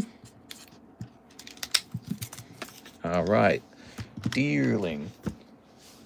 The world's greatest mouse. Oh, Ratigan. Oh, Ratigan. I loved how he had a insecurity about being a rat, but that's truly what he was. There it is. And it's almost like, it's like if you were like a race and someone called you the race that you truly were, and that somehow offended you. Isn't that like as a kid, that was fun for me, like deeply psychological, you know? He didn't want to be called what he was. And he couldn't control what he was either. That just is what he is. But it's sort of like, it's fascinating because it's a self-hate. It's not like people were being like, I guess, rodent racist to him. He really was a rat, and he didn't like being called a rat. But that's what you are, bro. You know, you gotta deal with it. He offs the guy. Yeah, he has the cat eat him, which is really funny. All right, we got a little order from Mr. Javier. Let's take a quick look at that before we go any further. He did not like being called what he is. 3 Mega Dreams. You got it. I have a Mega Dream. There you go. Deeply psychological. That movie was really dark. The Great Mouse Detective. That's what stood out to me about it. But the soundtrack was really clever. I thought the soundtrack was good. But, I mean, there were so many dark parts to it. Like the whole time it felt like it was almost a scary movie. With the one-legged bat and just the creepy areas, the sort of grungy, sort of like underground in London kind of feeling. And there were adult themes constantly, like guns. There was guns, and there were like dancing women and drinking. So there were a lot of adult themes, surprisingly, in The Great Mouse Detective. And then also the story itself is sort of like really stressful. Like this, you know, this honest, like toy making guy who has only his daughter. That's all he has. Like he lost his wife. Like that instantly makes it sort of like a tragic story. And he's been kidnapped to do what? To overthrow the queen? Like, damn, dude. The whole movie is super dark. And, but not even like, it's not even like a sweet, sad kind of darkness. It's just actually pretty dark. And then there was the mechanical queen mouse. And she was kind of creepy, dude. I remember as a kid, kind of had like Brave Little Toaster vibes. The mechanical queen. There it is. Very nice. But then also the very ending of The Great Mouse Detective, when Ratigan and Sherlock Holmes, or whatever his name is, are fighting. It's like a fight to the death. And it's such a creepy, like very stressful moment. The music's dead. The music's gone. And it's just the clicking of the clock tower. And you know one of them could get crushed or fall to their death. And there's just this really brutal fight scene, and that's it. Yeah, I'd say it's one of the darker Disney movies, and I loved it. As a kid, it was one of my favorites. Great Mouse Detective, Fox and the Hound, Robin Hood. All right, what we got? Basil, yeah, the Robot Queen, Havisham. All right, let's see. I don't remember all their names, to be honest with you. But even like the voice of the one-legged bat, it was like creepy, dude. And I love that voice acting too. It's like, it's fun when you got stuff like that in your TV shows or your movies, because you don't get that voice anymore. That particular style of voice acting, it's like a rare type of voice. All right. Robin Hood and Little John. I never seen it. I want to watch it. You haven't seen it? The Great Mouse Detective. That's a Disney classic. You got to see that, man. If you guys haven't watched it, I didn't know that there are people that still haven't watched it all this time later. I mean, back in the day, it was an underperforming movie. It was like a catastrophe for Disney. They make that just before they start releasing their big hits. So Great Mouse Detective comes out, and it just does not do well. And they got other movies like that too, like Robin Hood, again, didn't really do very well. Stone in the Sword, or Sword in the Stone, about Merlin and King Arthur, that one didn't do very well. But then they start bringing out like these big hits like Little Mermaid, Aladdin, Lion King, and that's when Disney hits its stride. It's like doing so crazy well at that point. But before then, there were all these movies they made that they just didn't do that well. Here goes Mr. Javier. All right. Now, Fievel Goes West is not Disney. That's, isn't the guy's name Bluth or something, like David Bluth?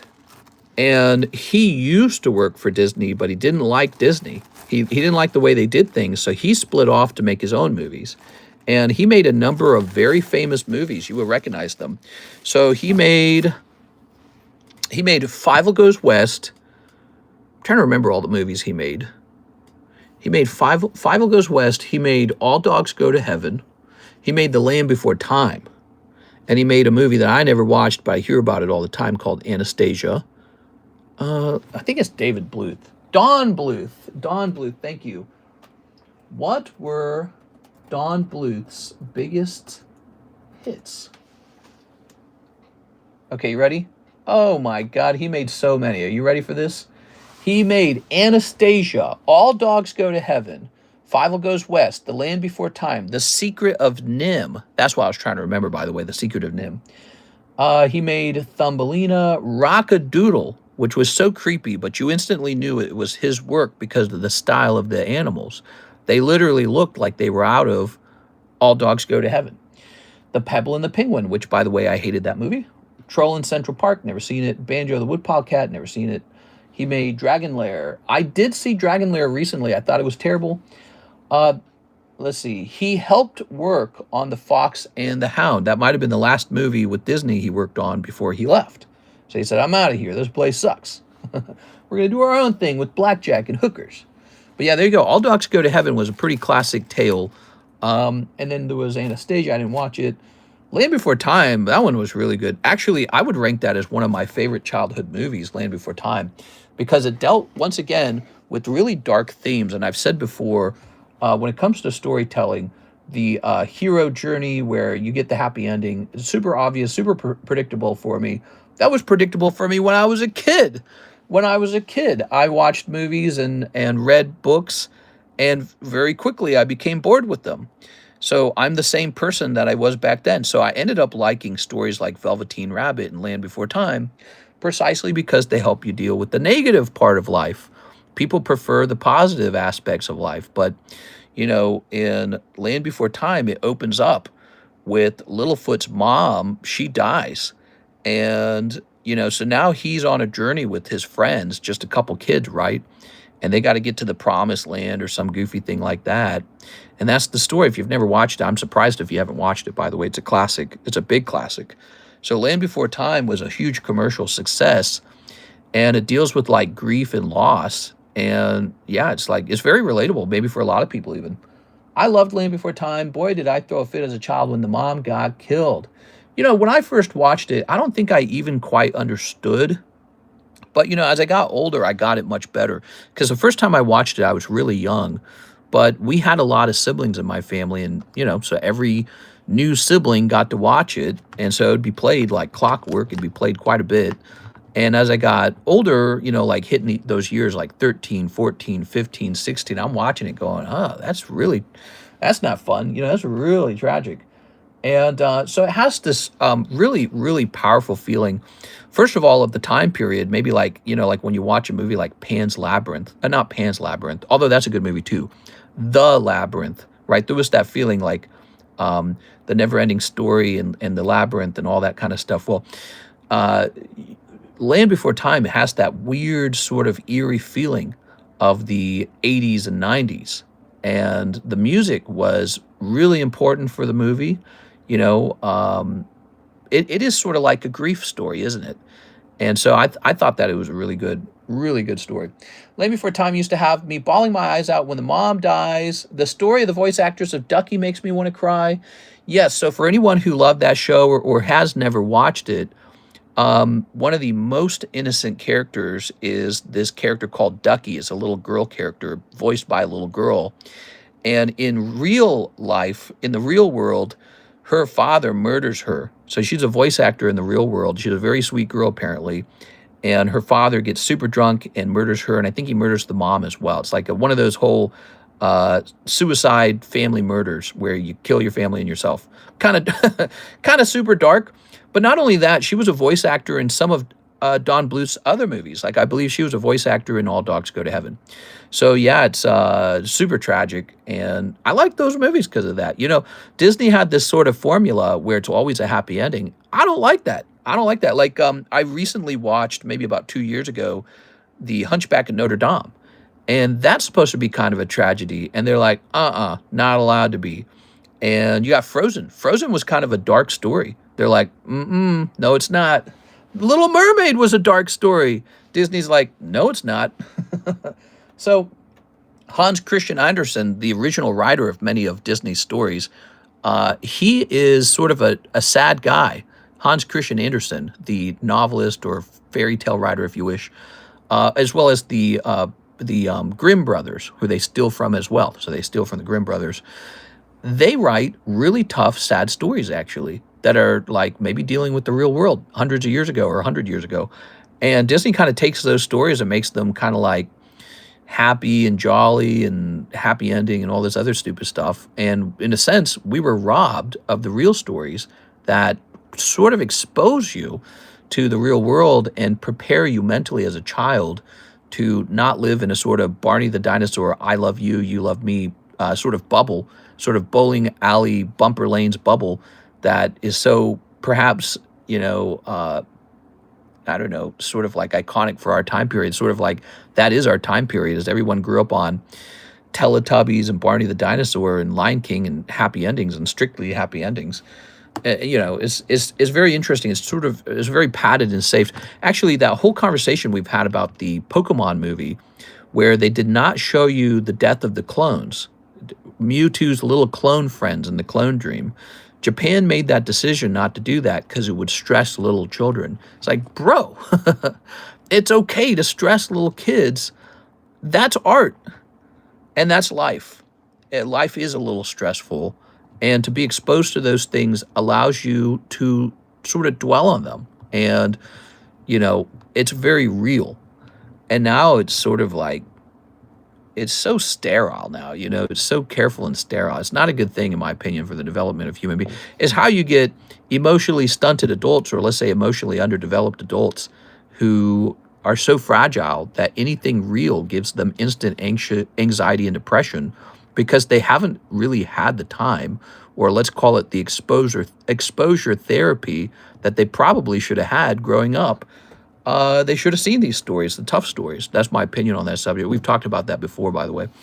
But I think it is important for kids to be exposed to some reality at some point in a controlled environment by the parents. And I felt that those were the stories that lasted the longest with me, were stories like Velveteen Rabbit. All right, so I'm on a rant, obviously.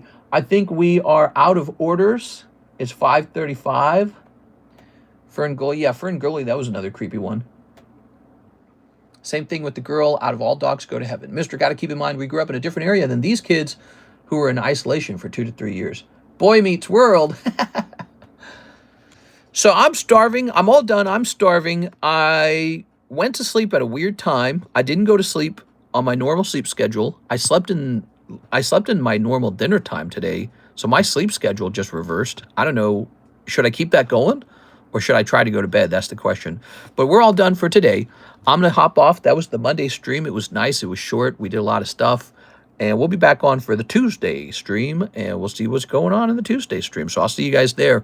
Thank you all for being here. I appreciate your company.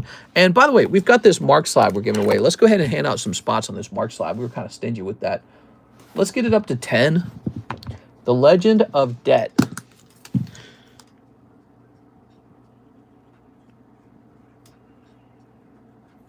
Five. It's going to be Shinobi. Hey, maybe you get 2 slabs, Mr. Shinobi. Number 6. So what we're going to do for number 6, we're going to go ahead and reset the people in the queue, reset entries, and now I want you guys to go ahead and type in Mark's name, M-A-R-K, and let's start rolling for that, okay? So go ahead and retype it right now so that you don't miss it. All right, so here we go. We got Miss Tammy. Tammy hangs out with us really late, don't you, Tammy? Here we are. We've got Giovanni, Mr. Therese, who was here tonight. Thank you, Mr. Giovanni. We have Mr. Shinobi, but twice. I'm going to allow it. You're in twice. Good luck. Here's Cactuar Queen. Miss Cactuar Queen, I hope your day's going really well. And here's Jack Woodworth, Mr. Jack. All right, Jack. Now, what'll happen tomorrow, we will continue running this. It's a very decent slab. It's a PSA 10.